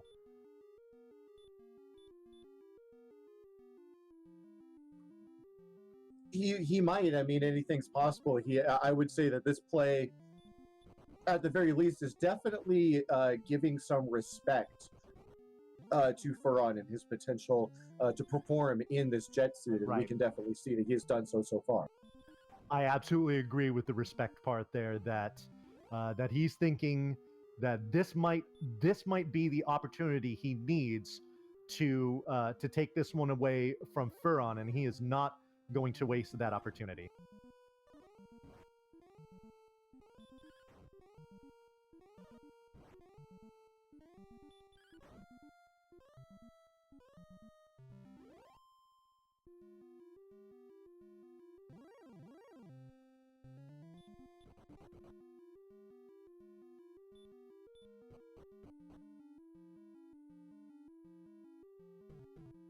Alrighty. Lorgon is getting rather close to the bottom floor of Charlock. Ooh. gets put to sleep here. So we do see that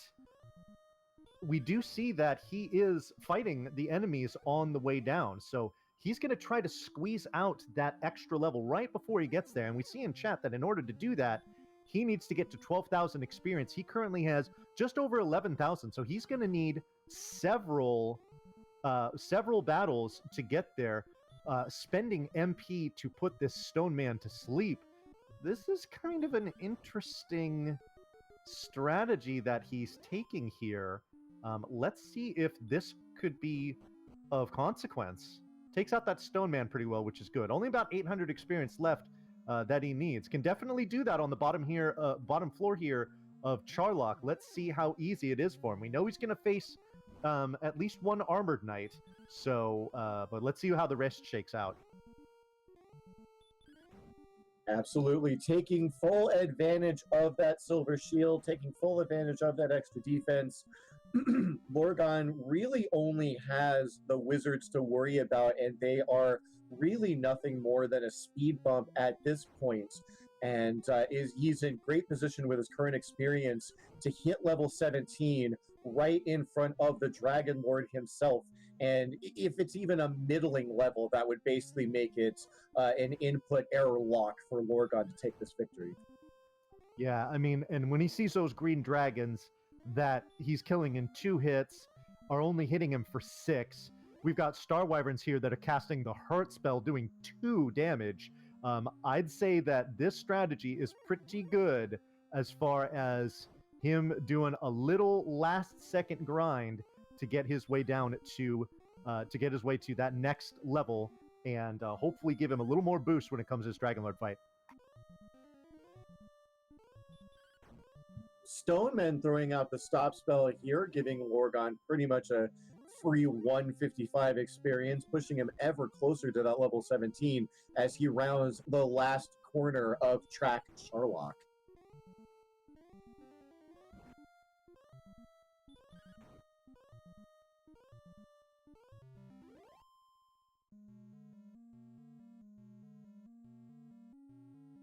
All right, so he only needs, 167, I believe, which he is going to get from this Armored Knight. So he mapped that out perfectly. His math was brilliant. He's going to get this level up right here from this Armored Knight. He's going to take it out pretty easily. He'll just herb his way up to max HP, and that'll be that. Boy, look at that, 12,005. Just right on the T. 9 power. That's just, and 29 hit points. Oh boy. All right. This is going to make this fight a whole heck of a lot easier. That is exactly what Lorgon wanted to see. Oh, and the Death Necklace coming on too. With 144 HP, that is actually a pretty good call. He's got 148 attack power. And he's going to mow through the Dragon Lord with ease now. So this is... I mean, unless he presses A here at the Dragon Lord's question, he is good to go. I'd say he's good to go. Absolutely. We can see here on the tracker that all lights are green for Lorgon to go ahead and start this fight. Early opening stop spell from Dragon Lord 1. Unfortunately, did not get the 2-shot, but he's just going to go ahead. He says, nope, I'm not going to mess around with herbs, not going to mess around with the heal spell. He's going to go straight to Dragon Lord 2. Only a Thunderbolt, a power outage, or a controller input error can stop Lorgon from winning this fight. And even though he gets a back attack from the Dragon Lord here, it is a scratch, which left him with 49 HP that gave him the green light to just squeeze in and attack there. I mean, with the damage that he's doing, this fight is going to go rather quickly. Absolutely. 12 to 24 is the range. I believe that makes 18 the average. He's going to take this thing down in as little as 8 attacks, potentially, depending on what his rolls are. There's a big 20 from Lorgon, swinging that sword with ease.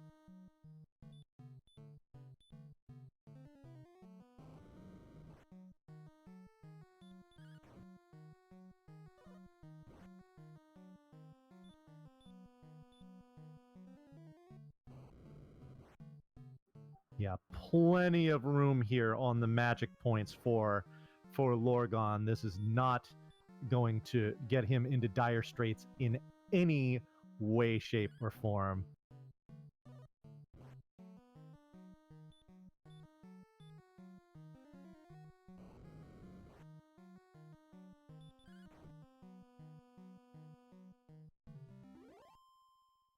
And there's the kill.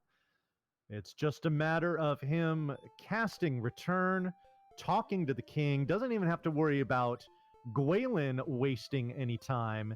He is just going to walk on in, talk to the king, and I can tell you right now that Lorgon has done with an official SRL time of 1 hour, 15 minutes, and 34 seconds. So, GG to Lorgon. He is going to be our first runner of this tournament to go 2-0 and put himself in a great position to make the playoffs with 3 weeks yet to come. So let's go ahead and see if we can pull Lorgon here into chat to not only talk about this seed, but the one that preceded it. I'm sure he'll have plenty of things to say about that. So stand by, folks.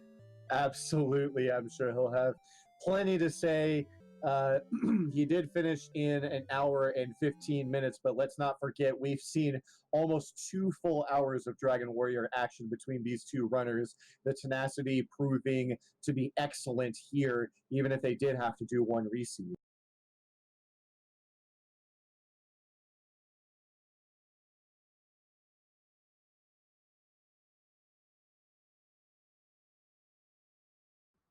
Alrighty. Meanwhile, we do see Furon going down to the bottom of Charlock here. What are his intentions, though?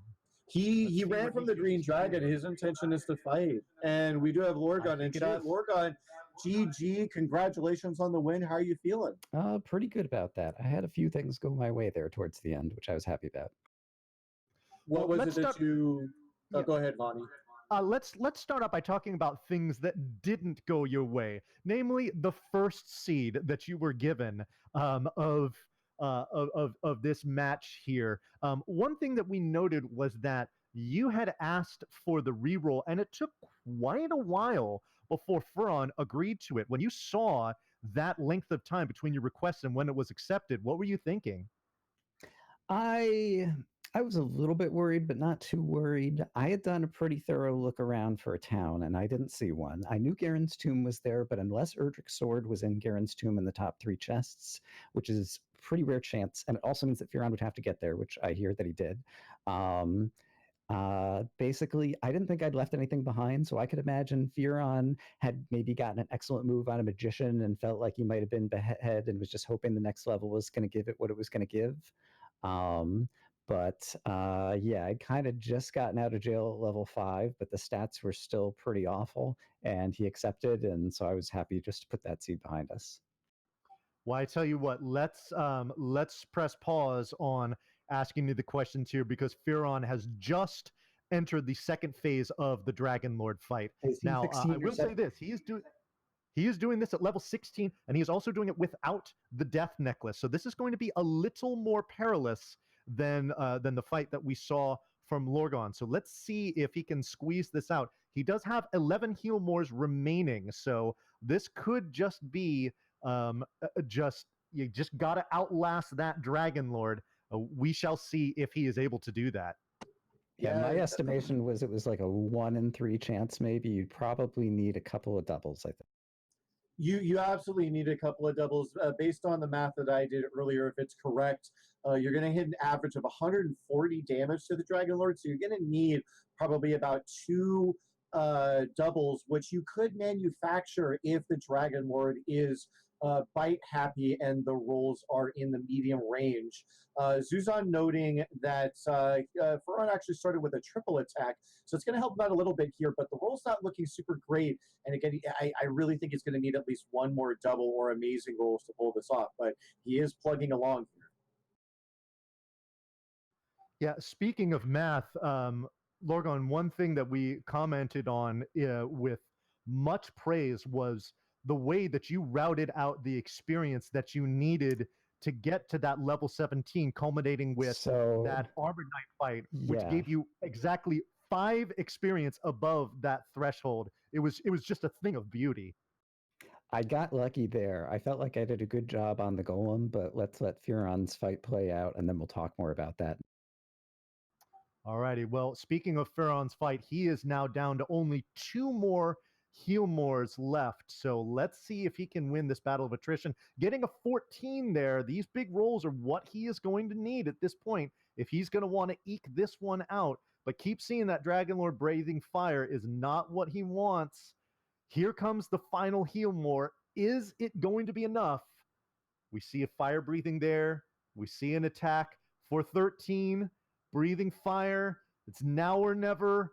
7. Oh, that is going to be a death for Fearon.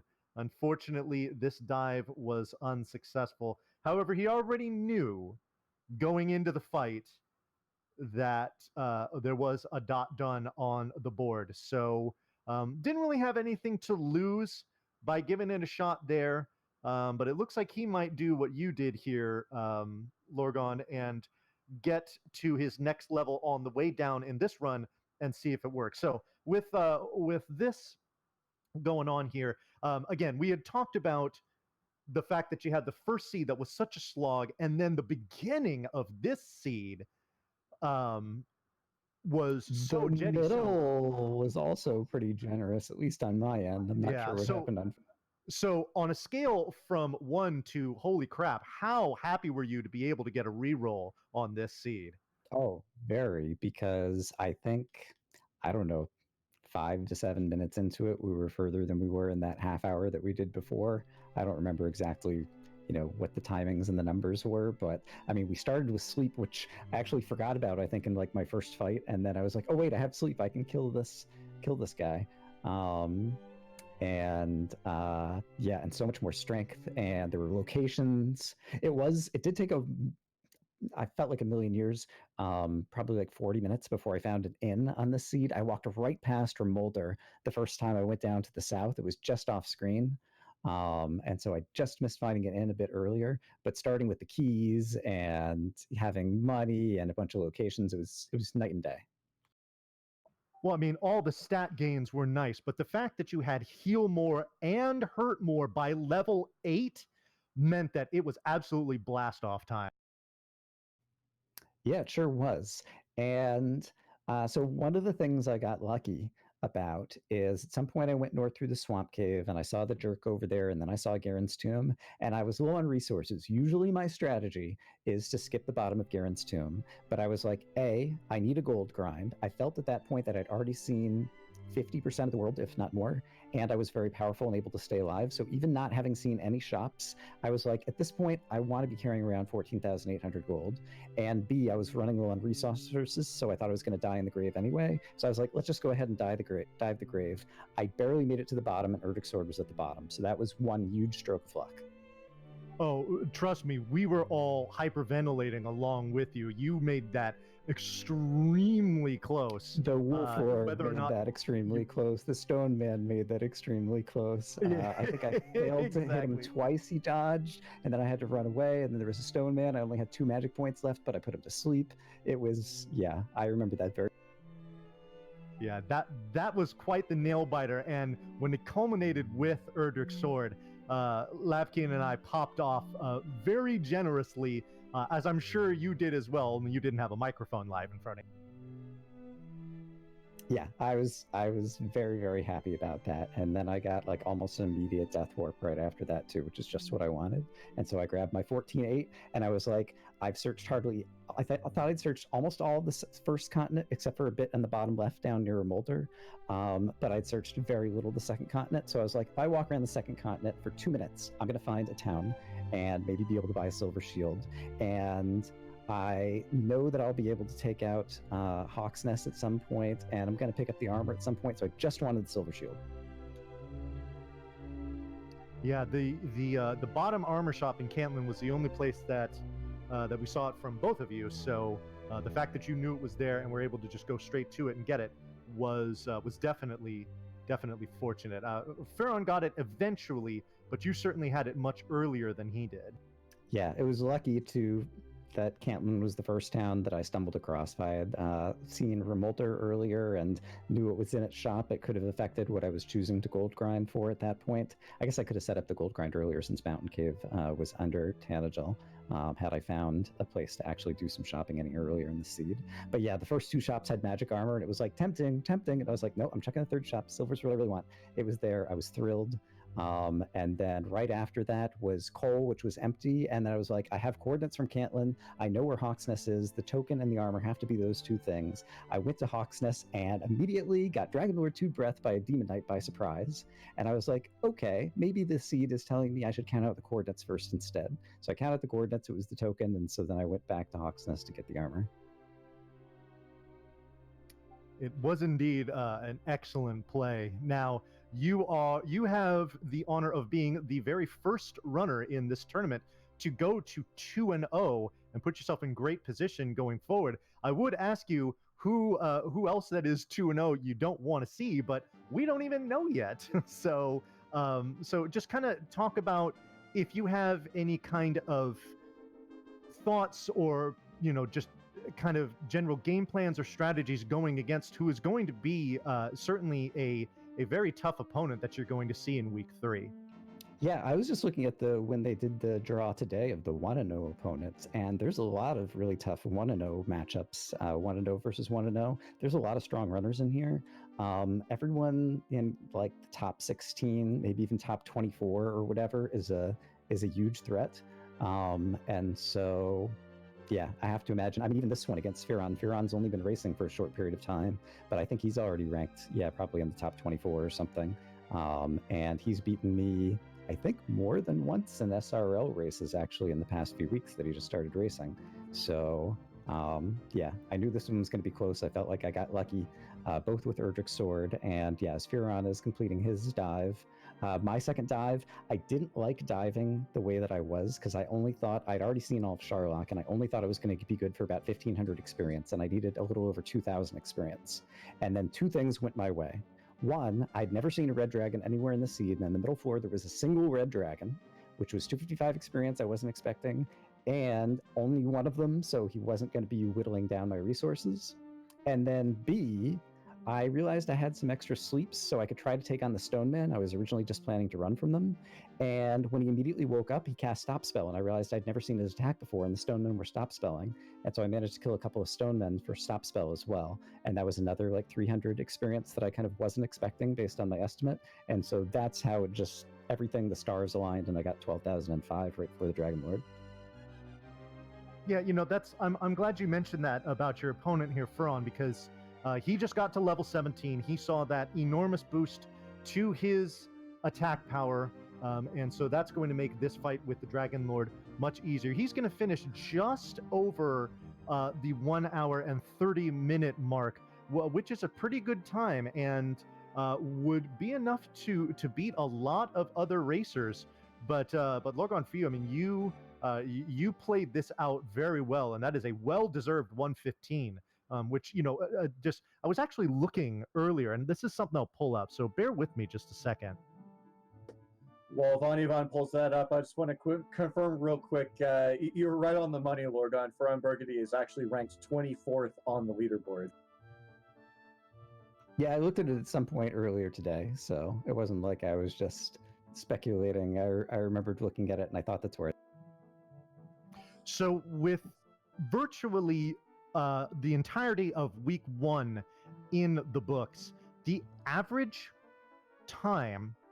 victory time for seeds in week 1 was 1 hour 36 minutes and 39 seconds with a median of 1 hour 28 minutes and 45 seconds. So you were several minutes below that. So it cannot be understated how well you ran this seed. That's not to take anything away from Fearon. I mean, if his first dive in Charlock would have been successful, he would have finished in the low 120s, which is also well below those numbers too. So he played this one well. So definitely want to give credit to Fearon here. He did things well in this seed, but unfortunately is not going to have a victory to show for it here. Yeah, and there's a lot of little things that cause, these fast times. Like you said, starting with Yomor was huge. Hurtmore came at level 8 or whenever it did. I felt extremely lucky to kill the Magidrakey as my first kill. He stayed asleep for 3 rounds and then stayed asleep for another 4 rounds or something. So that was sometimes, you say your first lucky, kill, but you could take 2 deaths. You definitely worked for it. I watched that whole thing. Yeah, I mean, it was one of those cases where there was going to be some variance. I was swinging for the fences on that first enemy, but it worked out and it got me off to a bit of a fast start. And then, yeah, the Erdrick Sword in the bottom of the grave, I think, was a huge swing in my favor. And so, yeah, when the stars kind of align in a couple of different portions of the seeds, that'll easily save you, 5 or 10 minutes. Alrighty, well, Fearon is thoroughly into his... Oh no, he cast a Hurtmore instead of a Healmore. That is not what he wanted to see. He's got 2 left. Let's see how he does here. Chance for a double that he's going to get, so that definitely helps. He should be done soon, and there he is. So he has now killed off the Dragon Lord. We will get you his final time here in just a second. But did I see correctly that he chose not to put on the death necklace there? He actually sold his death necklace, so he did not have that available even if he did want it. Yeah, he was just short of a silver shield when he did his grind a little bit later in the seed, so he sold the death necklace to get it. I gotta ask him as soon as he pops in the chat whether that Hurtmore was intentional, because he was at 87 HP when he did it. I think he was going for the 1 in 16 swag kill. Yeah. He might have been. And I can report here that FearonBurgundy has done with an official SRL time of 1 hour, 31 minutes, and 17 seconds. So, GG to FearonBurgundy. However, with him dunning in second place, that is going to drop him into the 1-in-1 category. So, still in decent shape, but he's got some work ahead of him. We're going to try and get him in here for an interview. Would love to get some of his thoughts on the 2 seeds that he experienced here. So, stand by while we do that.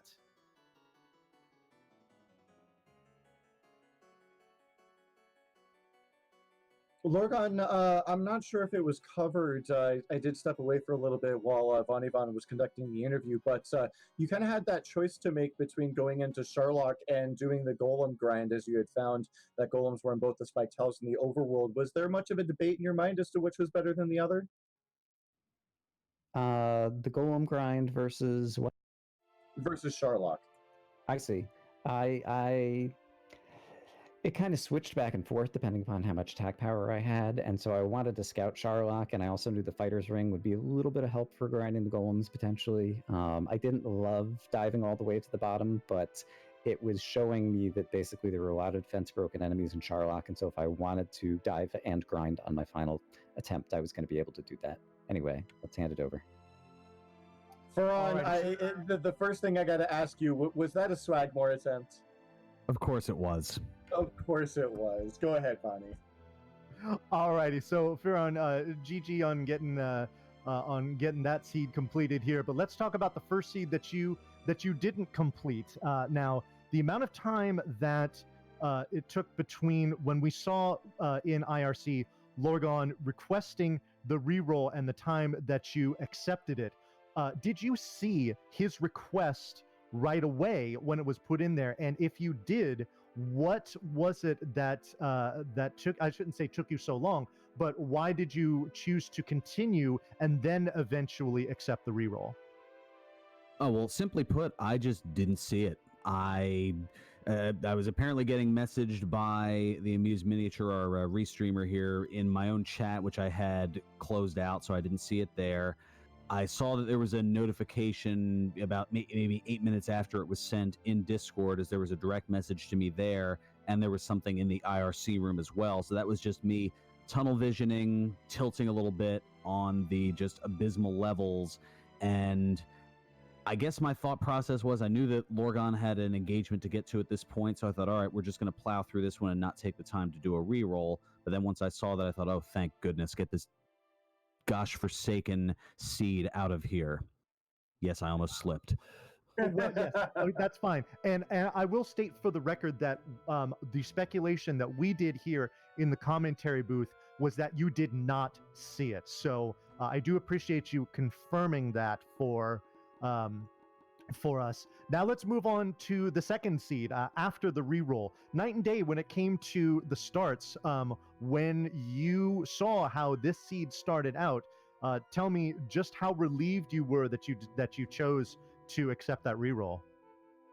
Well, I was relieved, but at the same time, I thought, man, Lorgon's just going to steamroll through this, and I kind of almost had mentally admitted defeat at that point. Although, despite that, I thought for the most part I played well. I played a lot better than I felt like I did in the first round race. So I just apparently need to play awfully and I'll win, as opposed to playing decently and losing. Yeah, I mean that's actually something that I was talking about pretty much right before you got to your second Dragon Lord fight here, is that the way that you played this, I mean, if we were looking at the winning times, the averages from week one, you came in several minutes under that. So, I mean, to say that you played this seed well, I feel like is an understatement. So, I definitely think you should be that you shouldn't feel bad at all for how you played this. Had you been successful on your first Dragon Lord fight, you only would have been behind by about, like, I want to say like 7 or so minutes. It would have given you about like a low to mid.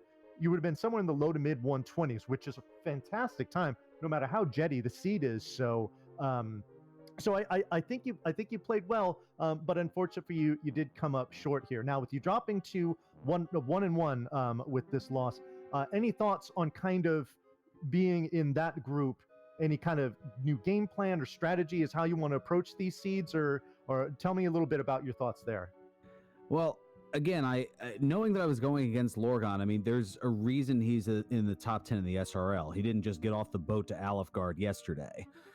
So I'm well aware of how good he was. So not that I necessarily was in my mind forfeiting before the race even started, but I knew I would have to play perfectly and then some to even be in the hunt. And there were definitely a couple of things that did not occur throughout the race. Unfortunate as that may be, Fearon, I gotta tip my hat to you for this one. I said in IRC that I knew this was going to be a good race going into it, and it was an absolutely good race. I mean, Lorgon having a slight informational advantage did end up pulling away in the end. But for most of the mid game and even the early game, I mean, it was a competitive race. It was a very, very close race. And yeah, it was just I would say a few things broke some ways and didn't break other ways, and that's usually kind of how it winds up in Dragon Warrior Randomizer. But amazing race by both of you guys either way. So now, what was the turning point? I know I'm turning into my own mode here of asking the questions as opposed to answering them. But what was the turning point? Where did things start to go forward for Lorgon, to put it in a more positive light? I would say it was when he started the golem grind there in Hawksness. He started that much earlier than you did and was very efficient with it. And he got to the levels that he needed pretty quickly from that. So that I would say that, because up until that point, you two were only maybe just a handful of minutes apart. But at that point was when he really separated. He put a rather sizable gap in between the two of you when it came to the experience points. So that was when Lorgon kind of put it out of reach. And then he got his final level up on the spike tile in the final floor of Charlock. So mapping that out, I mean, perfectly, for lack of a better term, was what was able to get him through what was a very efficient Dragon Lord fight, just like you experienced once you got to level 17, as opposed to doing it at 16. Now, was 17 a level that Lorgon finished at? Yes, it was. I looked at 16 and it looked very dubious. And I'd already dove all the way down through Charlock and knew that it was pretty grindable. So I was like, I'm just going to grind one more level on the way down. It was my... I would say, Fearon, to kind of give a little bit more details on that question that you asked just a moment ago, it is worth noting that the golems were the point where the lead gap was really visible. like clearly visible. Because one thing that's important to point out, Faran, is that very early on in the race, Lorgon chose to go into the mountain cave and clear that out. And you were grinding on the overworld the entire time, and you got to hurt more pretty considerably before Lorgon did, and held an experience point lead pretty much for the entirety of the match, up until the point that Lorgon started his golem grind. And so what I would say from there is that I can't really pinpoint any one particular thing, except maybe getting the sword, maybe things kind of breaking a certain way. Lorgon, I think it was a death out of the grave that allowed you that gold grind to pick up that silver shield. Just lots of little things adding up, informational advantages in Lorgon's favor that allowed him to start that grind and go mode a little bit earlier than you did. But it's really hard to pinpoint any one thing that led to that particular scenario, because again, each of you kind of had like little bits of information the other hadn't, and Faran, you just had a huge experience lead for most of the race. Sounds like it's going to be fun to watch back then. Yeah. Absolutely. Yeah. No, absolutely. I would say there's any number of things you could potentially take away. I mean, even Faran, I honestly thought that you weren't going to end up doing a gold grind later on in the seed. I think you did one around 45 minutes. And I don't want to say that cost you the race, or that maybe made a huge impact, but it's definitely something to think about, as well as any other potential factors that may have come up in the mid. If you gentlemen do watch the VOD back, I would suggest skipping maybe about the first 30 minutes or so of that VOD. There's probably not too much that you'll want to watch there. Yeah, maybe a little trigger warning on that one. Well, I tell you what, guys, you both did a great job with this race here. Before we wrap this up, any final thoughts from you, either Fearon or Lorgon, about this race here and where you stand? Well, yeah, I was going to say, Lorgon, if you had anything, I was going to close it out with a few different thoughts. So I don't have really anything to say about the race or looking forward in the tournament. I just wanted to say thanks a lot. I'm going to be leaving on Tuesday morning to go out of town for a week, and so we were kind of, Fearon and I, scrambling to see if we could schedule this. So I appreciate the fact that we managed to get Restreamer, Tracker, and commentators just to show up in an hour and a half or whatever it was, so that we were able to do this today, so it would fit into my schedule. I really appreciate that. Absolutely. Well, I can't speak for anyone else here behind the scenes, but it was an absolute pleasure to wake up on this Sunday morning and have not really any expectations Dragon Warrior randomizer-wise, but then to get that bracket reveal and have a match to cast, especially one of this quality so early. My thanks off to you guys for putting this together in short order, because, again, it was an absolutely awesome race to watch. I do appreciate that. Yeah, the floor is mine. Here we go. One thing that I have taken out of this is now the second race in a row that I had an experience lead early on and somehow managed to lose that lead. And I guess I have to figure out what I need to do, whether it's a more efficient grind, whether it's just decision making. I don't know whether diving Sharlock to get the fighter's ring before grinding on the golems, whether, that was an errant decision.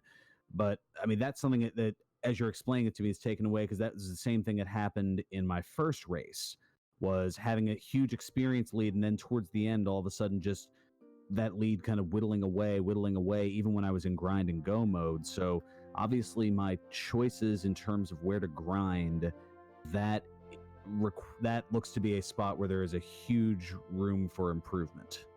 And yeah, the unfortunate thing is I also dove Sharlock to get the fighter's ring before finishing grinding more golems. I might have grinded some beforehand. I can't remember exactly. So I'm going to be really interested to watch this back as well, because I think there might be things to learn on my side too. And I would love to see, any debates that you guys might have about where that turning point might have been. But in terms of, how to improve exploration or grinding choices or things of that nature, the only answer I got for you right now, Faran, is welcome to the upper echelons of Dragon Warrior Randomizer. Well, I don't know about that. That was part of the reason why I kind of wanted to finish it out and let the score be what it was, so people could look at it and go, all right, he finished about 15 minutes behind Lorgon. Maybe that Burgundy guy isn't as good as everybody's been touting him as. No.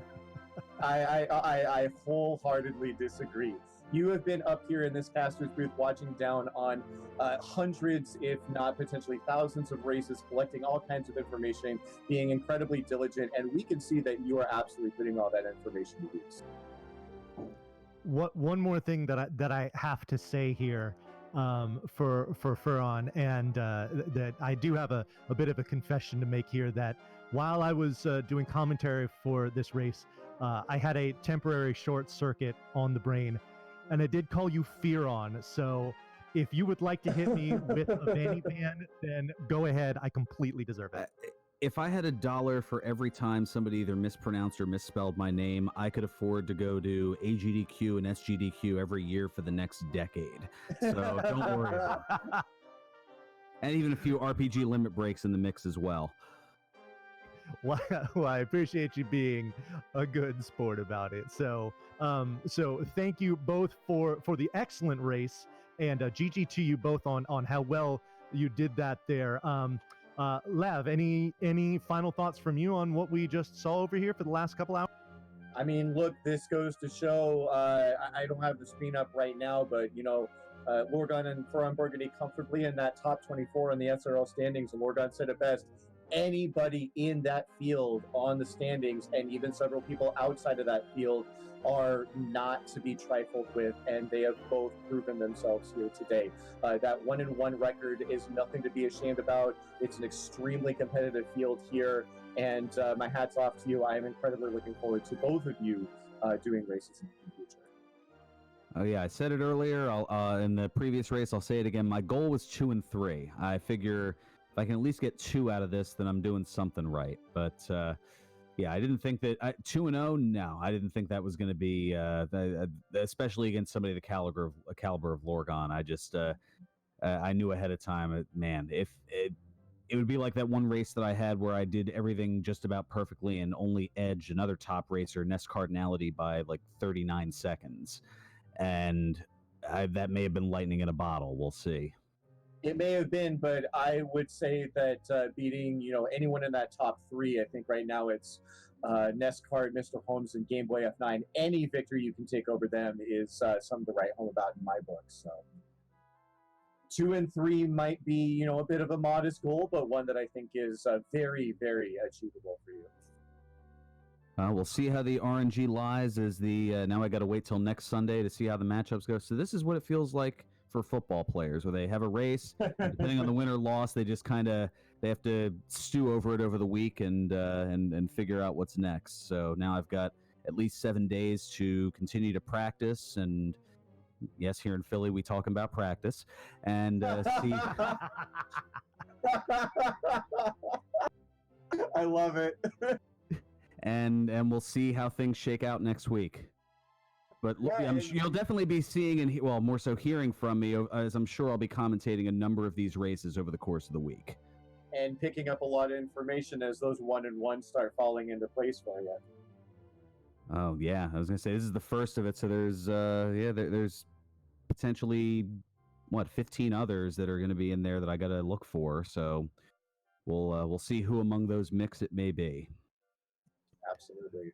All righty, folks. Well, again, thank you so much for the race, and wish you both luck on your matchups coming next week, whoever they may be. Now, just a reminder that we are going to have some more Dragon Warrior Randomizer tournament action for you later tonight at 9 p.m. Eastern Time. We are going to have Zarnax 42 taking on Tilo, 9 p.m. Eastern, so just about 3 hours from now. That's going to be over on twitch.tv/randomania2. So be sure to tune in for that if you need to get more of a fix. One other thing I want to remind you here is that we need to give a shout out to our folks behind the scene. The Amused Miniature was our restreamer today, and CyberDark86 was our restreamer. So I'm sorry, our tracker. So be sure to give them plenty of love as well. We just put a link here in chat with links to all of us. So the follows there are much appreciated for all the hard work that goes into here. So on behalf of the Amused Miniature, CyberDark86, my commentary partner Lavkian, the Randomania channel, as well as everyone involved with the Dragon Warrior Randomizer tournament. My name is Vonnie Vaughn. Thank you so much for tuning in. And until next time, take care, folks.